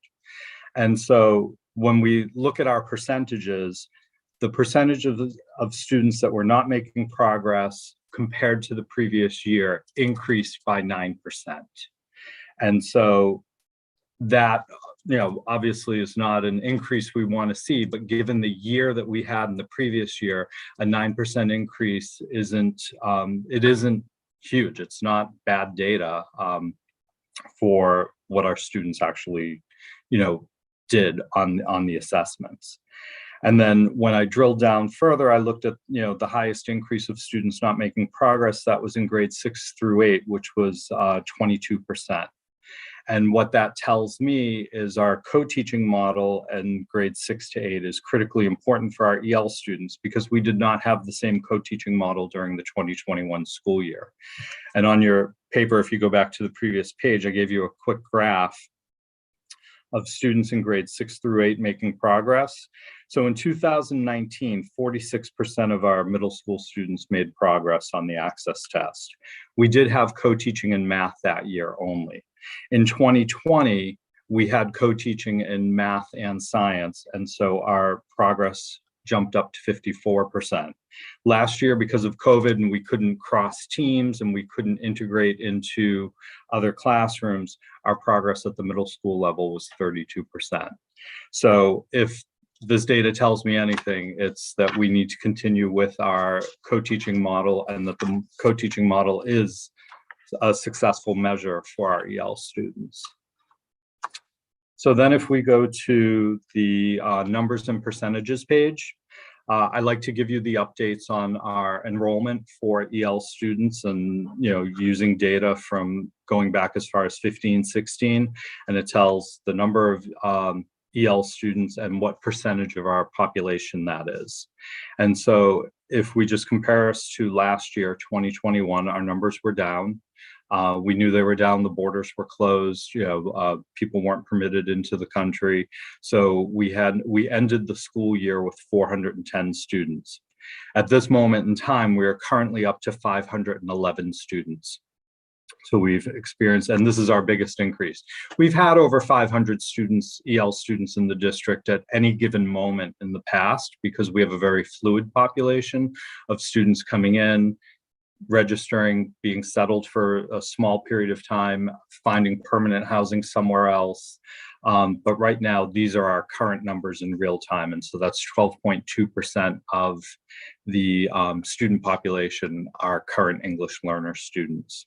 So our numbers are, as we've shown historically over the years, are growing and continue to grow. And then down below, the student registration data. This I always give you around this time in January when I present to you, to give you the number of students tested and the number of EL students that actually qualified for services. So for 2021, the data wasn't available because of COVID-19. Our typical format for identifying EL students was not the same. The state allowed us just to use the home language survey, do phone interviews. We could use transfer paperwork from other districts. We didn't have to test every student who came through the door. They allowed us to actually use the access test to confirm our preliminary decision that the students were EL. So we didn't do the testing in 2021 like we typically did, or like we typically do. But as of now, we've tested 301 students, which is, again, a huge increase from 2020 when we were collecting this data. And of those 301 students, 244 have qualified for EL services. So again, our numbers do continue to grow. Most of our growth is coming at the newcomer level. And I've given you a chart to show you where the newcomers are at each grade level. So of our current 511 EL students, 195 are level 1 or level 2 newcomer students. And the greatest increase is in grade 2 at the Mississauga and grades 9 through 10 at MHS. And Member Graham and Member Rousseau, you were on the tours with Mr. Murphy and me back in September, and we went into that grade 2 classroom, and there were only 6 students in it at that time, and we now have 27 students. So we did split the class. We hired a new teacher, and we ended up splitting the class into 2 because 27 newcomers is not feasible for anyone.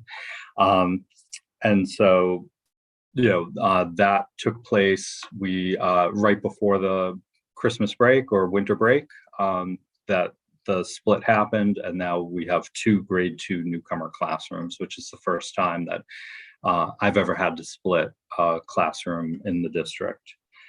And then we've been capitalizing on, ESSER funds, the Title III grant to provide additional support because the numbers are high in the other classrooms as well.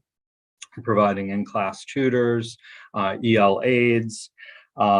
We have the 2 Leslie interns who are in grades 3 and grade 2.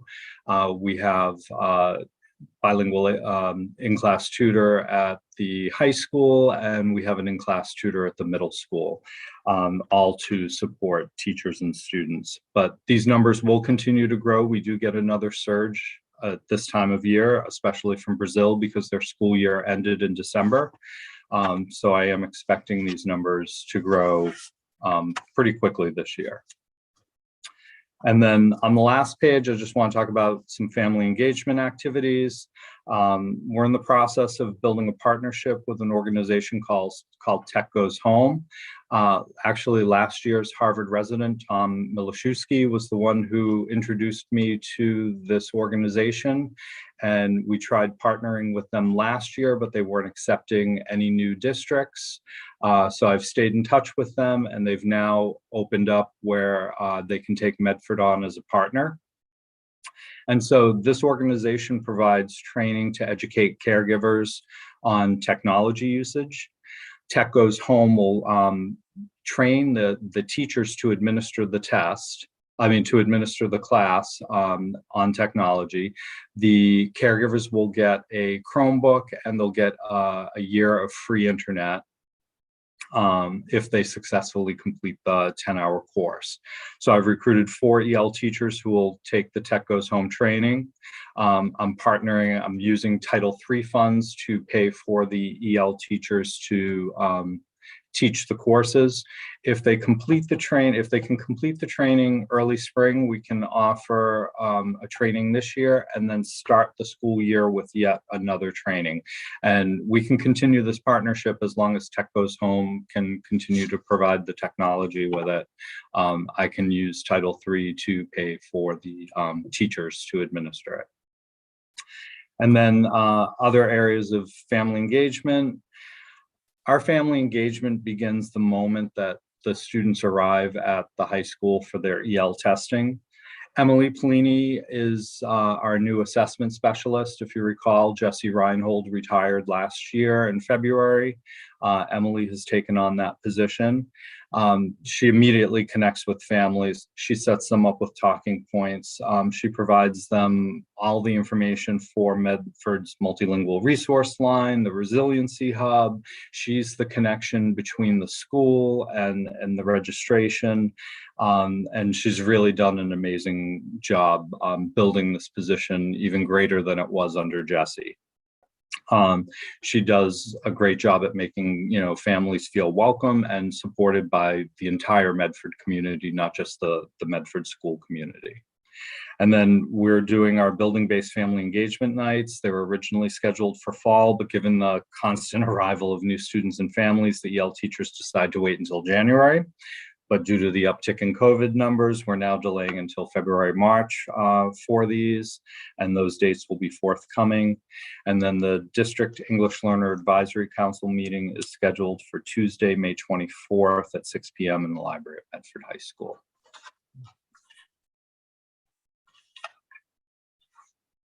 Thank you, Mr. Texera. Mayor, Yes, Member McLaughlin. thank you. Thank you, Mr. Teixeira. That was really great. As always, outstanding. Can I ask how much the Tech Goes Home costs annually? I know it's for 4 teachers to teach to the families in the 10 hours of training. Is that over a divided amount of time? Or I'm assuming obviously you wouldn't train 10 hours at once, but how many? Yep. It's up to the teachers who are delivering the classes to kind of make their own schedule for the 10 hours. We pay the contractual rate of $33 an hour. And then I'm actually paying them to go through the training with Tech Goes Home because that's technically their prep time for the course. How long does that take? It's a 10-hour training course. Okay, 10 hours for them too. Okay, great. Thank you. That will help me ballpark the amount. And then the Resiliency Hub, can you tell me about that? It's on it's part of the Medford City Hall website, and that supports families with where the food banks are, and I think food banks, and they help with housing and any issues that somebody's coming up with, especially for a newcomer family coming into the district to get information. They have the multilingual resource line. I'm not sure if they're connected to each other physically. Is that what it's called, the Resiliency Hub? The vulnerability preparedness grant that we're working off of the goal is to create resiliency hubs. Okay. And so that's on the district website. I mean, on the city website. On the city website, somebody dropped off. We have the magnets that have like the telephone numbers for the multilingual resource lines. Yeah, we that's been great. Give them that information. Mm-hmm. Emily directs them to the Medford City Hall website. Mm-hmm. Great, thank you. I'm going to look into that a little bit. And then can you just share with folks, I know that you said the 24th, I'm looking forward to the DLAC. Can you share with folks the mission of the DLAC? So the DLAC is the District English Learner Advisory Council, similar to CPAC. It's supposed to be a self-run parent caregiver organization that will advise central office, advise the school on what they would like to see for their children and their students. Thank you. And so I know that before there had been some concern around participation with that, but it seems like with the other family engagement models, that might be a rich opportunity to recruit folks for the DLAC. I'm assuming you're already thinking that, but that's why that's pushed out that way, because what we find is that caregivers will respond more to something happening at a building level than a district level. So we're using the building level events to then springboard into the district level. Right, to build those relationships. Always thinking, Mr. Teixeira. Thank you so much. Great stuff. Thank you. Thank you, Mr. Teixeira. Let me just grab the agenda.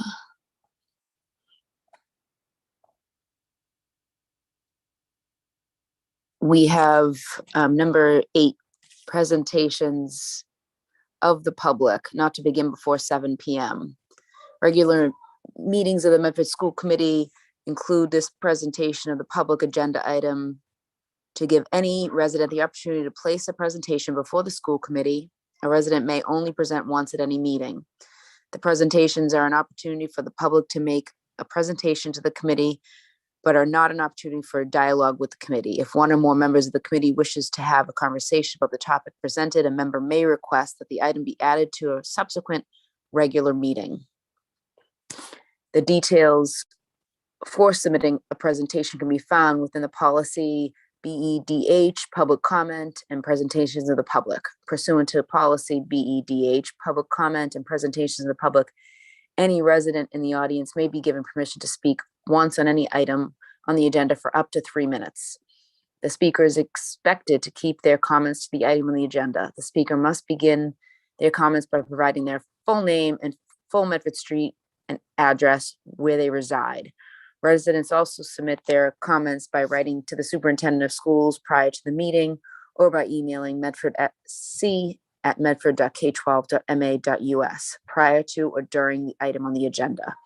Written comments must be kept to a length that allows for them to be read in less than 3 minutes, or the comments will be summarized by the secretary of the school committee. A welcoming, inclusive community is both a value of the school committee and an aspirational goal. We ask for your help in achieving this goal and value your perspective. When writing or emailing, please provide this required information: the number and name of the item on the agenda, your first and last name, your full Medford Street address, where you reside, your question or comment. Member Russo, do you have access to the email address yet? I do not. The password has been changed since I last had access to it. So I see Dr. Cushing is probably going to send that over to me. Great. Then I'll continue on. I'm not sure if there's any emails in that email box. We do not have any continued business, but we do have new business. Number 1, we have a resolution offered by Member Rousseau. Given Mayor? this, yes. I'd be fine with waiving the reading since we have read it several times, and unless somebody else wants to hear it. Motion to waive the reading by Member Rousseau, seconded by Second. Member Graham. All those in favor? Roll call, Mayor. Sorry. Roll call. Member Graham, Yes. Member Hayes, Yes. Member Kretz, Yes. Member McLaughlin, Yes. Member Mastone. Yes. Member Rousseau, yes. Mayor Longo-Kern. Yes, 7 the affirmative, 0 in the negative. We can waive the portion of the resolution, and I'll just summarize that this is just asking our administration for a plan on implementation of the out-of-school suspension policy that we passed about a year ago. Member Rousseau? Thank you, Mayor. This is a motion asking that the administration prepare a presentation to us that includes what the plan was, implementations, details, and this was offered on December 6th. There it is under the table. Sorry. The date that I was looking for data was between the start of school and October 31st. I would like to change that to be December 31st, unless somebody has already done the work to do the to gather the data. But if nobody has gathered the data, it makes sense to just get the first half of the year. So that is my request. I would like to hear from, I'm assuming Dr. Cushing, whether he has gathered any data before changing that. It's not a problem to change the date. Thank you. So that's That's my motion to move that ahead with a December 31st date, or whatever the last day of school was in December. Motion to approve? Motion to approve by Second. member Graham, seconded by member Rousseau. Roll call, please. Member Graham, Yes. member Hayes, Yes. member Kretz, Yes.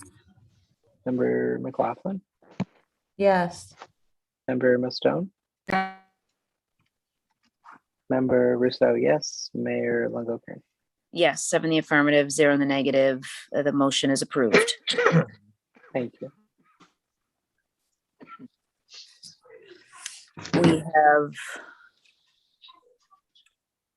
resolution number 2, be it resolved that the administration will present the proposed rate for the before and after school program to the Medford School Committee for approval no later than March 1st.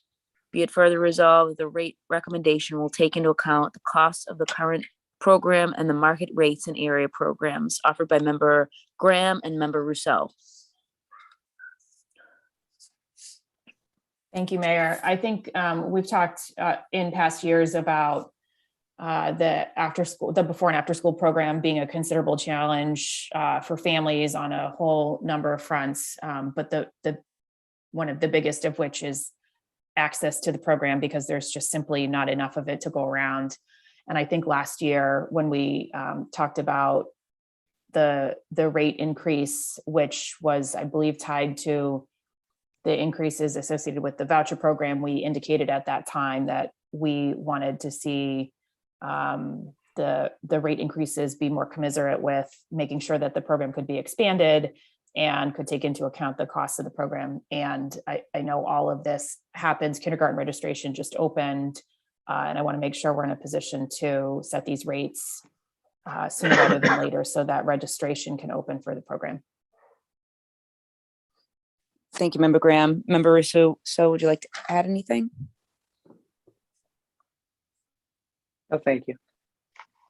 Is there a motion on the floor? Mayor, could I just comment briefly before you vote? Mr. Murphy? Thank you.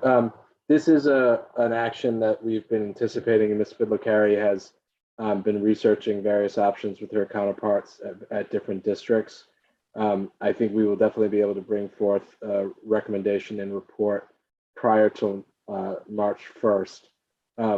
Some of that report will be a continuation of the conversation we had last spring, when you'll recall that we expanded our intended number of seats. One of the variables that's changed since last spring is we have run into, both with respect to after school positions and a number of other positions, a significant workforce depletion challenge that every district is confronting. And the after school program is one of the places in which those challenges have been most pronounced. And so that, I think, will need to be part of the conversation, since even if that situation is thawing to some degree, there's no indication that there's going to be a significant turnaround in the coming months. That being said, we are preparing, just as a sort of a note of preparation for the committee and to give you the opportunity to provide us feedback. Based on the conversations from last spring, we're preparing a presentation that would essentially spell out the options for the committee with a potential fee increase, and we're looking at the ways in which that could be essentially be income dependent. Because we have a healthy surplus in that particular revolving fund, that's how we were able to sustain the significant wage increases that we implemented in order to try to build up a bigger staff. But as I said, that strategy was not wholly successful. And so there will be a question that we'll have to have a discussion with the committee over whether or not increasing the fees so that we can then hopefully attract a wider applicant pool to have more staff in order to have more seats. If all of that sequence plays out, and then at the end of the day, we have there aren't available workers, we're running into the challenge of basically having raised the fee without having expanded the seats. So this is just by way of saying that this is a conversation that we've been waiting for, that we're looking forward to, that Ms. Fidler-Carey has been asking me when we will be having, and has been understandably eager to present me with the information. So my guess is we would do that in early February. And I just want everyone to sort of be thinking about some of the challenges that we'll have to articulate when we have that conversation. So thank you for raising it, and we look forward to further conversation. Thank you, Mr. Murphy. Is there a motion on the floor? Motion to approve. Motion to approve by Member Rousseau, seconded by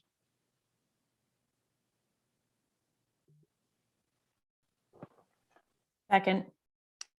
Member Graham. And just from the chair, this is just to get a rate that the administration proposes for the after school and before school program by March 1st. Is that correct? Yep. Yes, and I think there'll be some policy discussion around how we're going to structure those fees and what are the pros and cons of doing that. Okay. Thank you, Mr. Murphy. Thank you, Member Graham. Okay, roll call, please. Member Graham, Yes. Member Hayes, Yes. Member Kretz, Yes. Member McLaughlin, Yes. Member Mastone, Yes. Member So yes, Member Mayor Longoker. Yes, 7 in the affirmative, 0 in the negative. The paper is approved. Next, we have be it resolved that the Medford School Committee will amend policy BDE subcommittees of the school committee. The school committee maintains a set of standing subcommittees during each term. It may establish special committees for a specific purpose and to make recommendations for committee action per policy BDF. Number one, the committee chairperson, subject to approval by the committee, will establish standing committees in the first month of each term. The subcommittee will be established through action of the committee. The committee chairperson, subject to approval of the committee, will appoint the subcommittee chairperson and its members.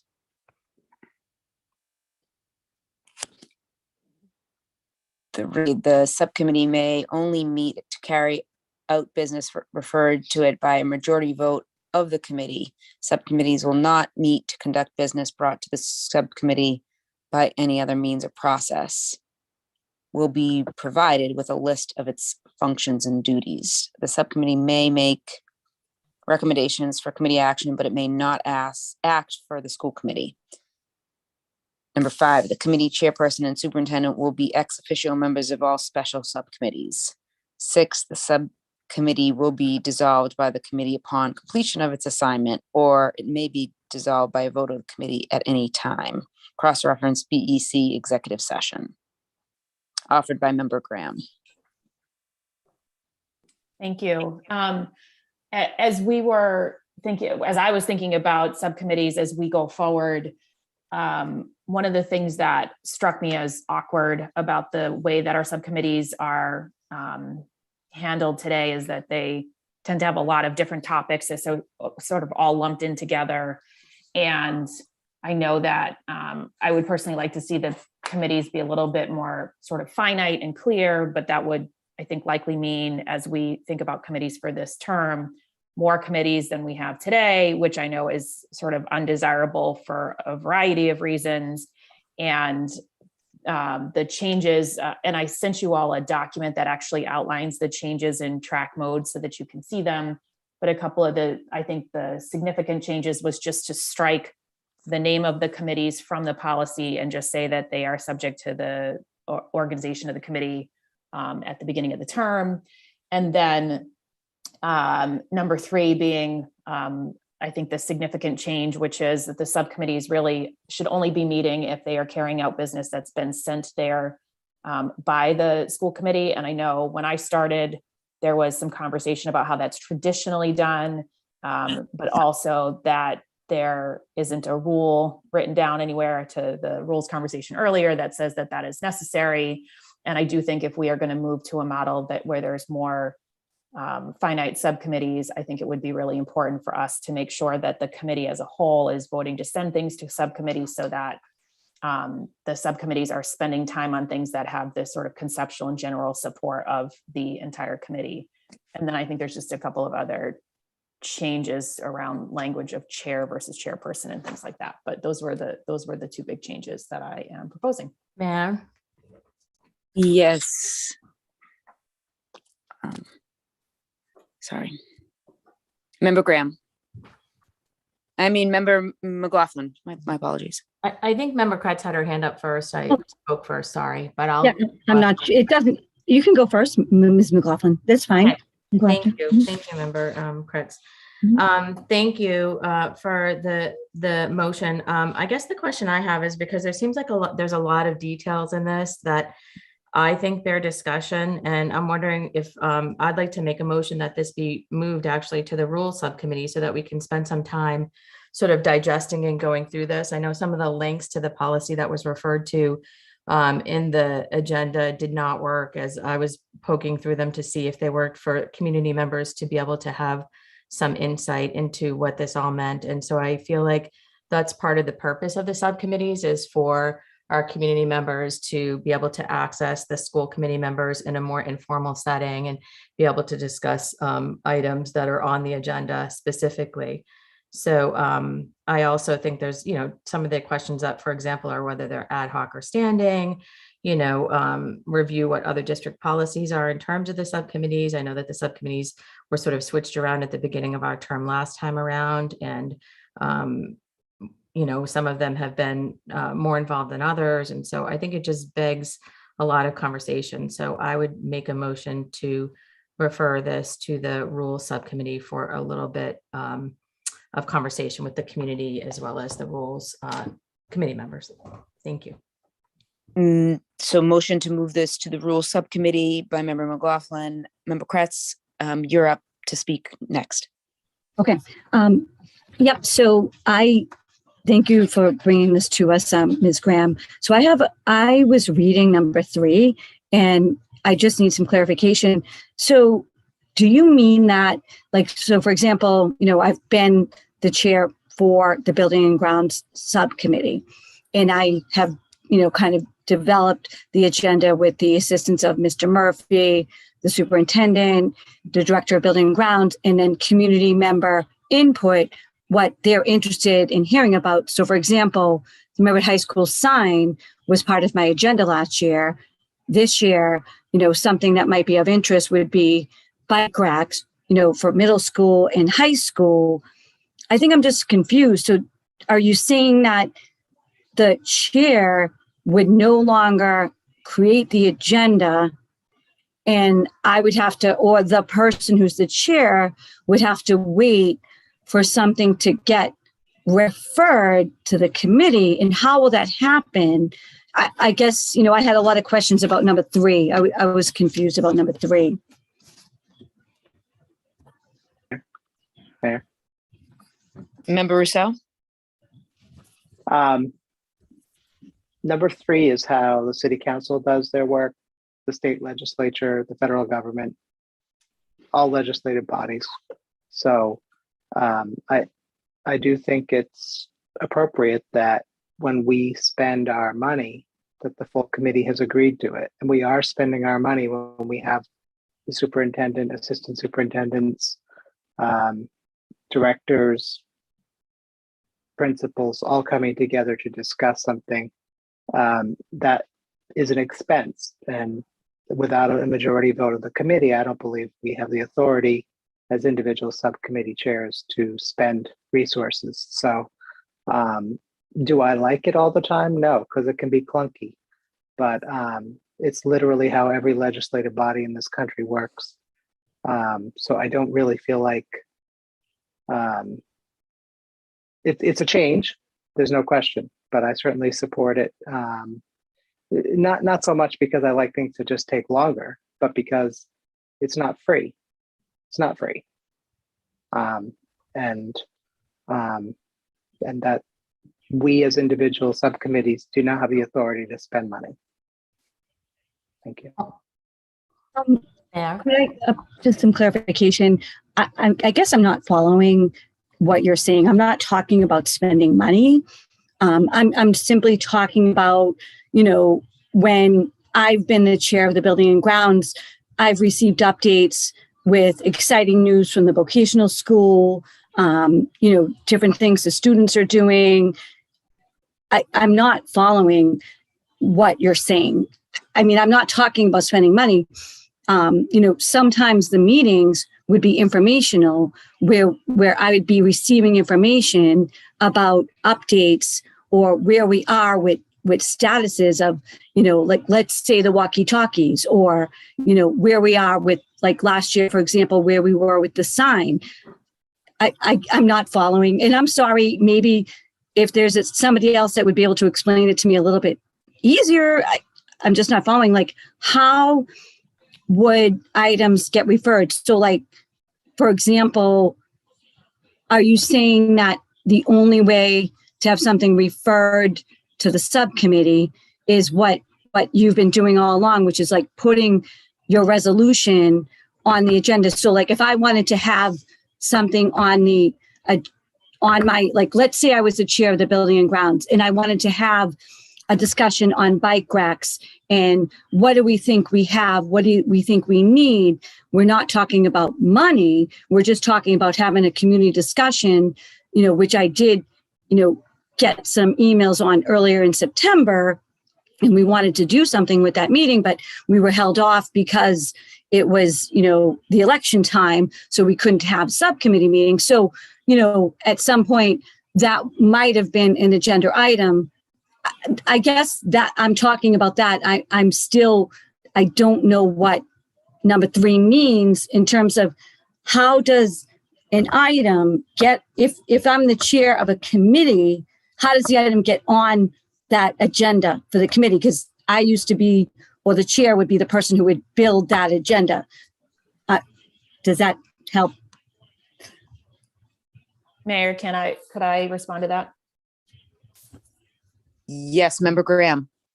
So I think in that case, I think actually that's a really good example. So in that case, what you would be doing is putting a resolution on our standing agenda saying the Building and Grounds Subcommittee be it resolved that they will hold a meeting that discusses bike racks at our various properties. And we would all say yes or no to that. And that would be your signal, assuming it's a yes, that would be your signal to then go ahead and schedule your meeting as you see fit.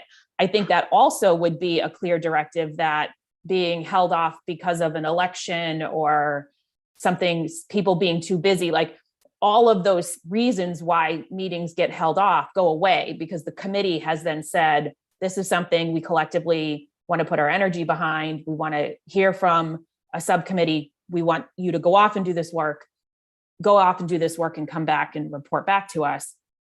That is how it would work. So you would just put it on this agenda. We would vote on it. We'd send it to your subcommittee, and then you'd be free to meet like you always have. I think the challenge is when we all have items that we think we should be meeting about that may or may not have the support of the whole committee. That requires a lot of time from the administration, and their time is money because we pay them. And when they're in our subcommittee meetings, potentially talking about things that don't have the support of the entire committee, we're spending their time and more importantly, taking them away from things that do have the support of the entire committee. So that's the goal there, is just to firm up our rules of operation around how do things get to subcommittee so that the community who tunes into these meetings, but maybe not the larger set of, hundreds of subcommittee meetings across the year, can anticipate when something is coming. I know there's been plenty of times that had I known what was on the Building and Grounds Subcommittee agenda, I would have probably attended, because I was surprised to hear that things like boilers and things in like big ticket items, frankly, are being discussed in subcommittee that haven't been discussed here. So I think it's just a better way to say, this is what the priority of the committee is. There's agreement to talk about this or to take some sort of action. And then that also gives clarity to the administration, what we're asking them to work on and what we're not. So that is the goal of number 3. And I just have one. Yep. I just have another follow-up. So for example, if I'm just thinking back to other agendas I've had. So if I had 4 or 5, 6 or 7 things that I was going to put on the agenda, are you saying I would do 7 resolutions or, 7 separate resolutions? Like, that I would be putting on the agenda. It's just something new. And, I'm not sure where the mayor is going to be forming our subcommittees. I don't know what is my responsibility. I'm just, I've been doing it the other way, building the agenda with the superintendent. I've been working with the superintendent, the finance director of, building and grounds, and sometimes even city hall. So, I haven't been, let's say, bypassing the committee. We would only vote for things to move it out to the full committee, and then the full committee would take a vote.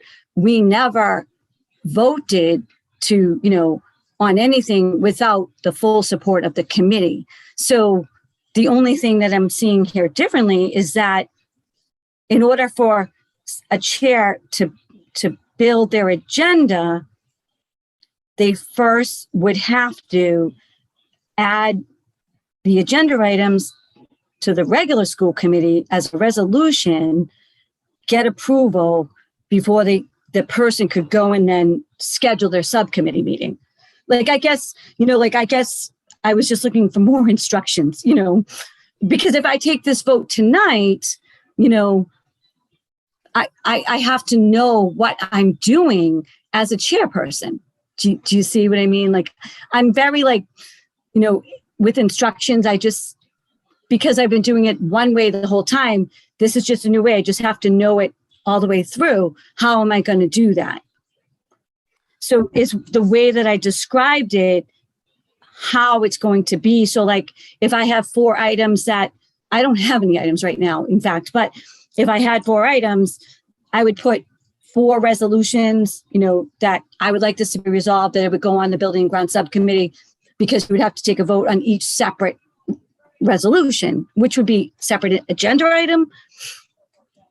So, I guess, Member Kretz, in that case, if you had 4 items, you could put a resolution that contains the 4 items. And then if the committee for some reason felt like item number 3 was not something they could, there could be a motion to sever that out of your resolution and it could be voted on separately. But I think the bigger concern is to make sure that if you are going to go and ask the administration to prepare a presentation and an agenda and all those other things, that this committee agrees that those 4 items are things that A, should be talked about at all, and B, should be talked about in that subcommittee, versus maybe there's something we would say, gee, I really think that should be something for a regular school committee meeting. So yeah, I think, if they were really different items or they came up over time, you could have many different resolutions, but I wouldn't see any reason to preclude you from also just having one resolution that says, here's the things I want to schedule a meeting about. I think both ways work, as long as this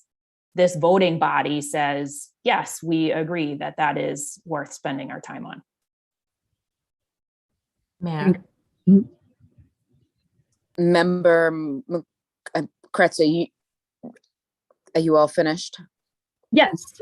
So the way I understand it is to add a resolution, and then it would get voted on. And then if it was approved, then I could go ahead and build the agenda. Okay. Member McLaughlin? Yes, and I'm just thinking some of this through as well. I feel like part of what has been really beneficial for subcommittees with the community members that I've been working with is that it's been a big part of community engagement. And I would really, especially since we know this has already been an identified goal that is lacking in our district, that it would quash some of the community engagement that we have. And that's concerning to me. I feel like first we would have to get, the delay that it would take even to make a subcommittee meeting is, first we have to get approval. Then we can schedule the agenda for the meeting, and then we can schedule the meeting. It just feels like a whole series of steps, a little bit like the cart before the horse in some ways, because a lot of times I feel like the subcommittee meetings too are a way to arrive at what motion or policy that you want to get on the school committee through community input and administrative input. And I also, one of the other items on the resolution was the subcommittee will be provided a list of its function and duties. And it's just unclear to me who defines what the list of function and duties are for the subcommittee and how are they defined? So I would amend my motion to move this to the rules subcommittee to move this to a committee of the whole, because it seems like there's a lot of rich discussion here. And I'd love to see this as a committee of the whole where we can really collaborate and work together on efficient use of our time and continuing to engage the community members. So I make a motion to move this to a committee of the whole.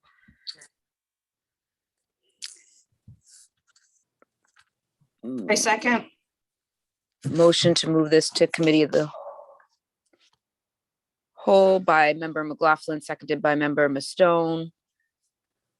Roll call, please.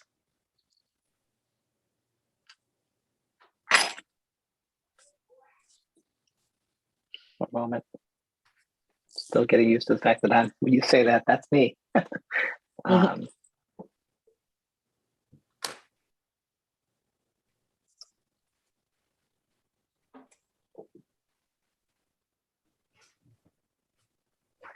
Member Graham.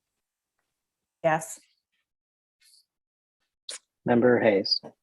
Yes. Member Kretz. Yes. Member McLaughlin. Yes. Member Mastone. Yes. Member Rousseau. No. Mayor Longo-Kern. Yes, 76 in the affirmative, 1 in the negative. This paper goes to committee of the whole. Mayor. Member Rousseau, then member McLaughlin. I'd like to make a motion that we schedule that immediately right this moment. Second. Okay, either January, maybe before our January 24th meeting. I can discuss this with administration this week and get it scheduled. The 24th works for me.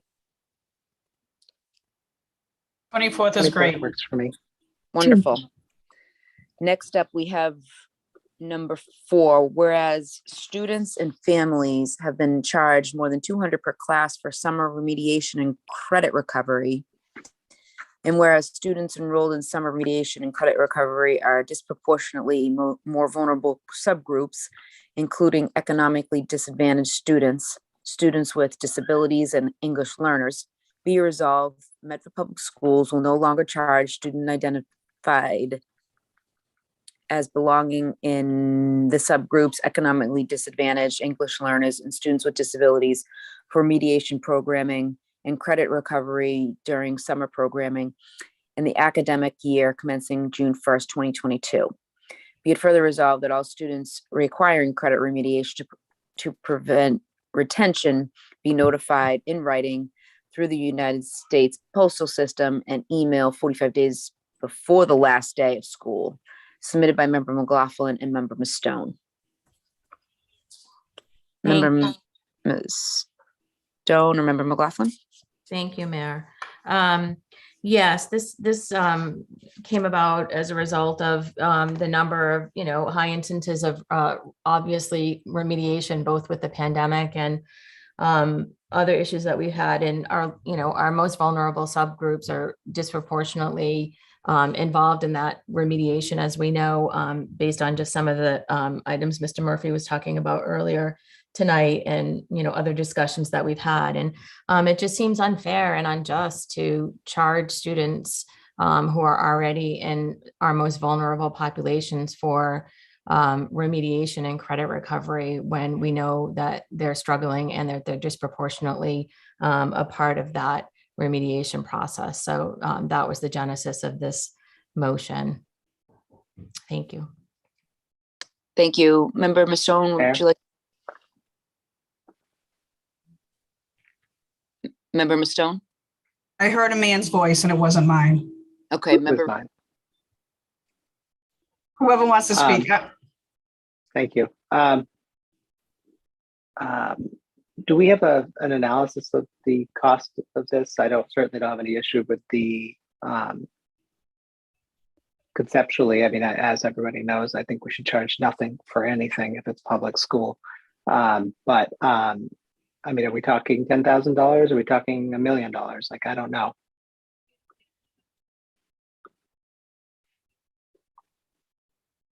Mayor, Mr. Murphy has his hand up. Yes, Murphy, jump in anytime. Mayor, I don't have an exact number, Mr. Rousseau, but it would be fairly easy to calculate. Previously in this school year, we presented information to the committee with respect to the breakdown of subgroups of students who were enrolled in the summer school programming.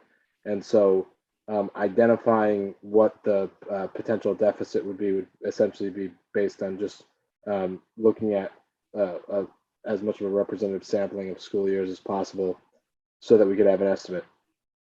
The point that I wanted to raise was that I think that this is I think we all understand the intention behind this proposal, and if it's something that the committee would like us to move forward with, then we'll do our best to implement it.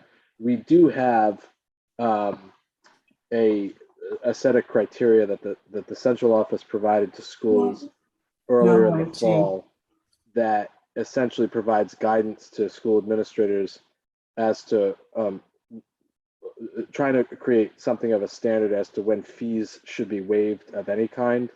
And that guidance, which we can circulate to you, is just internal guidance that we circulated because in the course of the school year, there's any number of items that the district would typically impose a fee in order for the service to be rendered. And very frequently, our administrators are waiving those fees because of individual situations. So we essentially surveyed administrators as to when it was their practice to waive fees and when they thought it would be a good practice to waive fees, and memorialize that in guidance that we circulated internally. If the committee were to pass this policy, we would essentially tack on to that internal guidance the language of this policy and add those two subgroups for this specific fee, and it would be waived. Now, typically, as I understand it in Medford, the summer program has run a modest deficit of a few $1,000s. If everyone in these two subgroups are waived, then that deficit is going to grow, and I think it would be beneficial for us to provide that specific information, and I think we could do so by the next meeting, so that you can understand the magnitude of this expense. It may very well, in the committee's view, be a worthwhile expense, but I do think it's something that we'd be able to provide more specific information around. Now, that's the financial piece of this. I do think, and I think we've had some discussions previously, that there is a rationale to the fee with regard to the credit recovery program, in that it, in some cases, not all, and we're not in any way implying that this uniformity with regard to this, but there are cases in which the fee serves as an incentive to make sure that the programming is being completed by students who are enrolled in it. And I'm not sure that that's a strategy that I would personally endorse, but I think it's one that we have to at least take into account, because what we don't want to do is in any way diminish participation for students for whom this is a beneficial program. So if the committee votes on this tonight, we'll do our best to implement it, and we'll still report back as to its implications. If it is tabled till the January 24th meeting, I think we would be able to provide some greater specificity of information, both in terms of the cost magnitude and then just what the administration's position is with regard to the rationale. Mayor, I'm willing to table it to the January 24th meeting if Member Mastone is, but I just want to reply also to something that Mr. Murphy was saying, if I may. Yes, Member McLaughlin. Thank you. So I appreciate the introspection, Mr. Murphy, around the policy. And I also just, I guess I want to point to a few things around, the identification of families who may need this type of support. While I think that that's,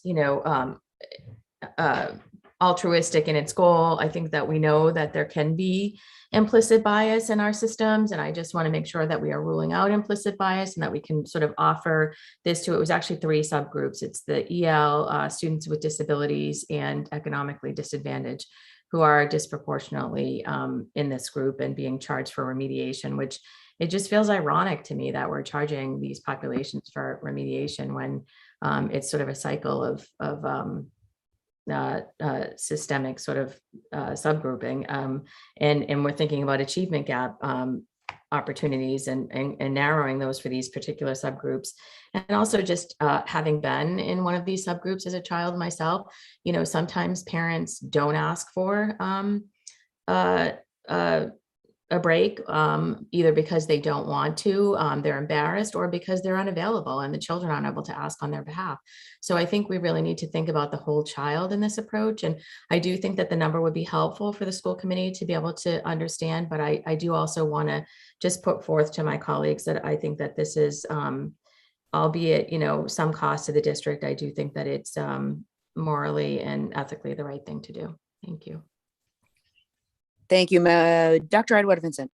Yes, Member McLaughlin, I did want to make one comment regarding the proposed policy. I know it's being tabled to the next meeting, but as I was looking at the resolution, I should say, the last sentence, be it further resolved that all students requiring credit remediation, and then going on to say that they be emailed 45 days before the last day of school.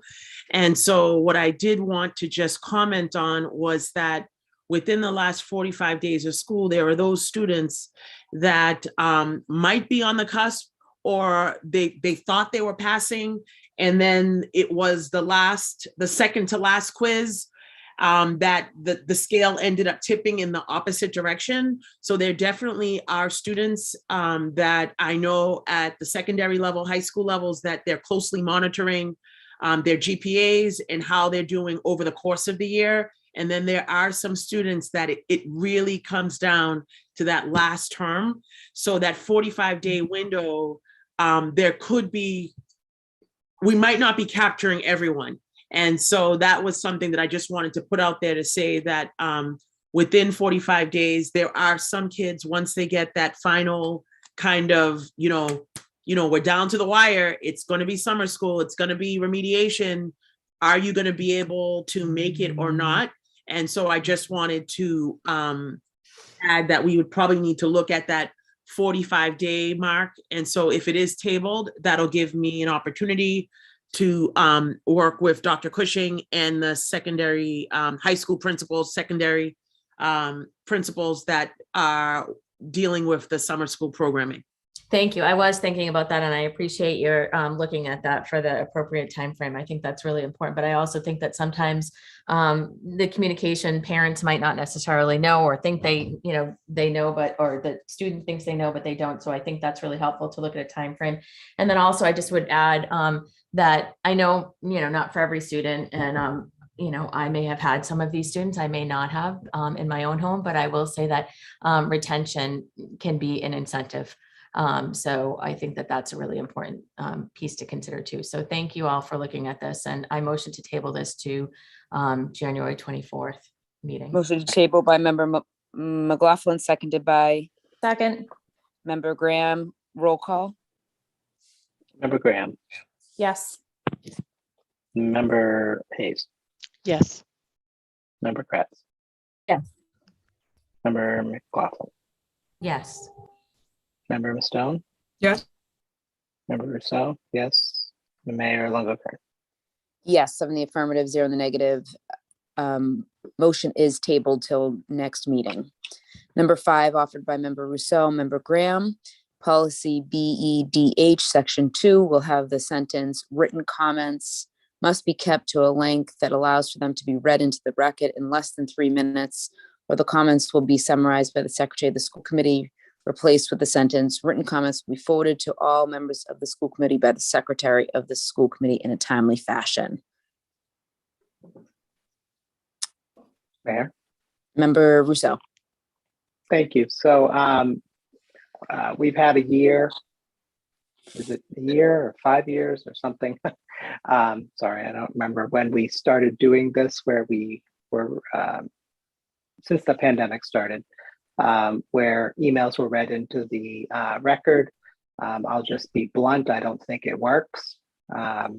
This results in, presentations from the public health update, superintendent's update, and then we read in out loud questions from the public where they ask all the questions that were just answered moments ago. It doesn't make any sense. I honestly can't remember why we decided to start doing this, but the access that the public has to our meetings is greater than it has ever been. As we can see, we're down to 32, but we were up to over 60 people on a meeting with, frankly, a rather boring agenda. So if the public wishes to speak in our meetings, they can raise their hands and say their piece, as they have always been able to do and still could, even with this policy as it was written. But I think reading the emails into the record is just it's not working, and it's not something I see any other community doing. So I recommend that we, the middle ground here that I recommend is that we change it, that the secretary will continue to monitor the inbox as we expect the secretary to do, and that the secretary will forward those emails on. My recommendation is just immediately upon seeing them. There's no reason to wait to the meeting, because then the rest of us don't have a chance to see them because we're interacting in the meeting. So this is my recommendation. Motion to approve. Mayor. Thank you, Member Rousseau. Motion to approve by Member Graham. Member McLaughlin?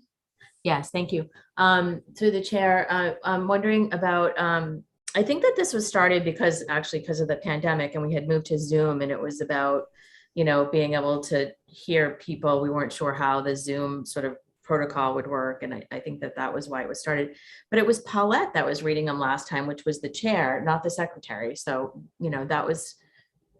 wasn't Paulette reading them? I wasn't reading them in the last 2 years. Fair. Member Rousseau? Thank you. Yes, actually, you're right. It was the vice chair that was doing the reading of them, right, because I was the vice chair for the first year of the pandemic. Right. And so I just picked it up as the person who was at a gigantic screen, and it was easiest, I thought. But I've switched it in this change to be the secretary, since I was hoping I would be the secretary. And I'm sure you've all noticed I bring my computer to the meetings, and I mean, doing this kind of work in our meeting on an iPhone is going to be a challenge. And I certainly don't have any problems or qualms doing that task as the secretary. But you're right, it was the vice chair. Thank you. I think the only question I have about this is that I know that there are some community members who have anxiety speaking publicly, right? So to do a presentation before the school committee, I know several community members who just won't do it because they're anxious doing that. So is there a way that there could be an amendment to this, just saying that unless the author specifically asked that it be read into the meeting, so that way we give people the window of opportunity, if they really are among those folks who are anxious, being able to present before the subcommittee, that they could still have input or have their question addressed or put out there. Thank you. Yeah. Member Rousseau? I don't actually inherently have a problem with that. The issue I have is implementation. So, I mean, I would be okay with it if we would say something like the secretary can read the message and decide that it is not necessary. So like in our most recent meetings, people email in and they list 9 questions to ask. And it's just like, it's an interrogation of an administrator from an email, not even from a person standing there asking questions, which, and I'm particularly uncomfortable where I get to decide whether it gets read into the record or not. I don't know if other members would be comfortable with that, but it just feels like a good way for one of us to be targeted because we decided we weren't going to read it because we didn't think it was necessary or appropriate. Is also worth noting, we sort of had this problem that we didn't address, and I take it back. Member Vanderklut, a couple of times last year when she was reading emails, really declined to read the email because of the content. People write things that they wouldn't say out loud. And I'm not talking about questions about grading or something. I'm talking about things they wouldn't be willing to come to the podium and say. They will happily type it in. And so, I mean, I didn't make a stink about it when Member Vanderklut made that decision. But the bottom line is that she was using her judgment to do something that I don't know that we all should be doing that. We should be censoring the public comment. So I prefer something more black and white where I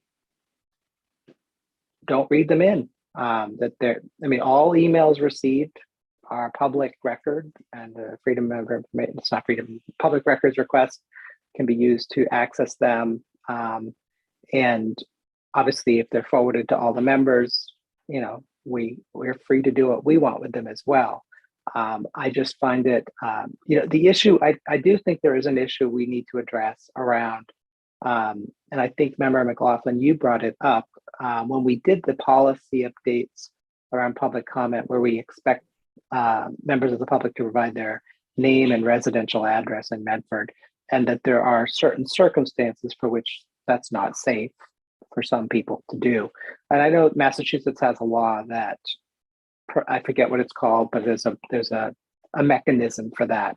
But that's not what you're talking about here. You're talking about just like how uncomfortable it is to get up and speak, and that I can certainly relate to. I'm certainly open to finding another way, but using up tens of minutes, Yeah, no, thank an you. hour a meeting reading is just too much in my mind. Thank you. That explanation was very helpful. And I guess if community members feel like there's something they want addressed, they can reach out to any one of us and, ask that it potentially be put on the agenda or what have you. So, and I didn't realize that there were some that could not be read into the session last year, but I'm not at all surprised, frankly. So I think that makes sense. And if they're forwarded to the rest of us, sounds good. Thank you.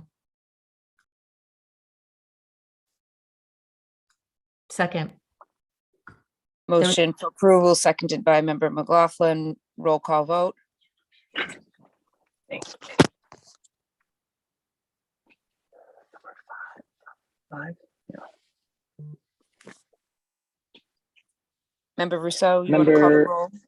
Oh, sorry. Thanks. Yes, thank you. Sorry. Member Graham? Yes.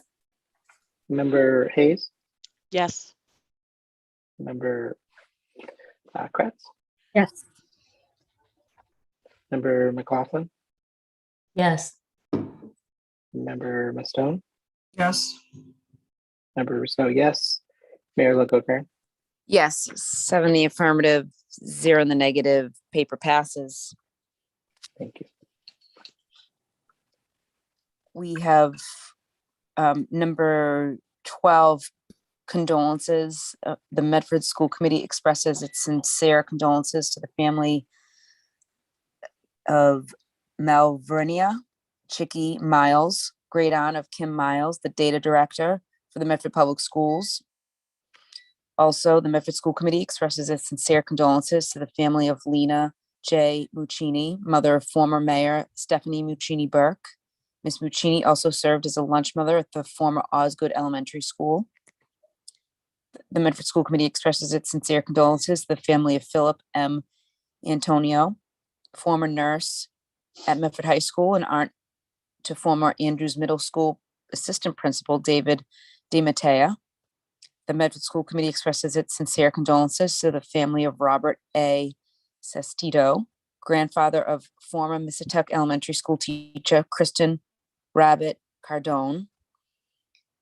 And lastly, the Medford School Committee expresses its sincere condolences to the family of Frances Chicky Morton, mother of Brooks Elementary School Administrative Assistant Michelle Morton Hardy, and sister of the late Anna Glencross, longtime administrative assistant at the Medford Vocational Technical High School. If we all may rise for a moment of silence.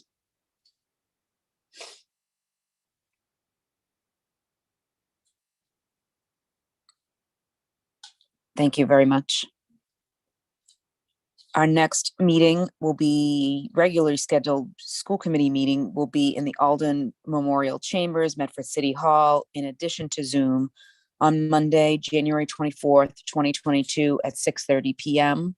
And before we adjourn, I just want to point out that our colleague, City Councilor Nicole Morrell, had her baby right after the holidays, and we just want to congratulate her publicly and wish her well. Is there a motion to adjourn? Motion to adjourn. By Member McLaughlin, seconded by Second. Member Graham and Kretz. A roll call, please. Member Graham, Yes. Member Hayes, Yes. Member Kratz, Yes. Member McLaughlin, Yes. Member Musto. Yes. Member Rousseau, yes. Mayor Longo-Kern. Absolutely. Thank you for dealing with me through my power outage in North Medford.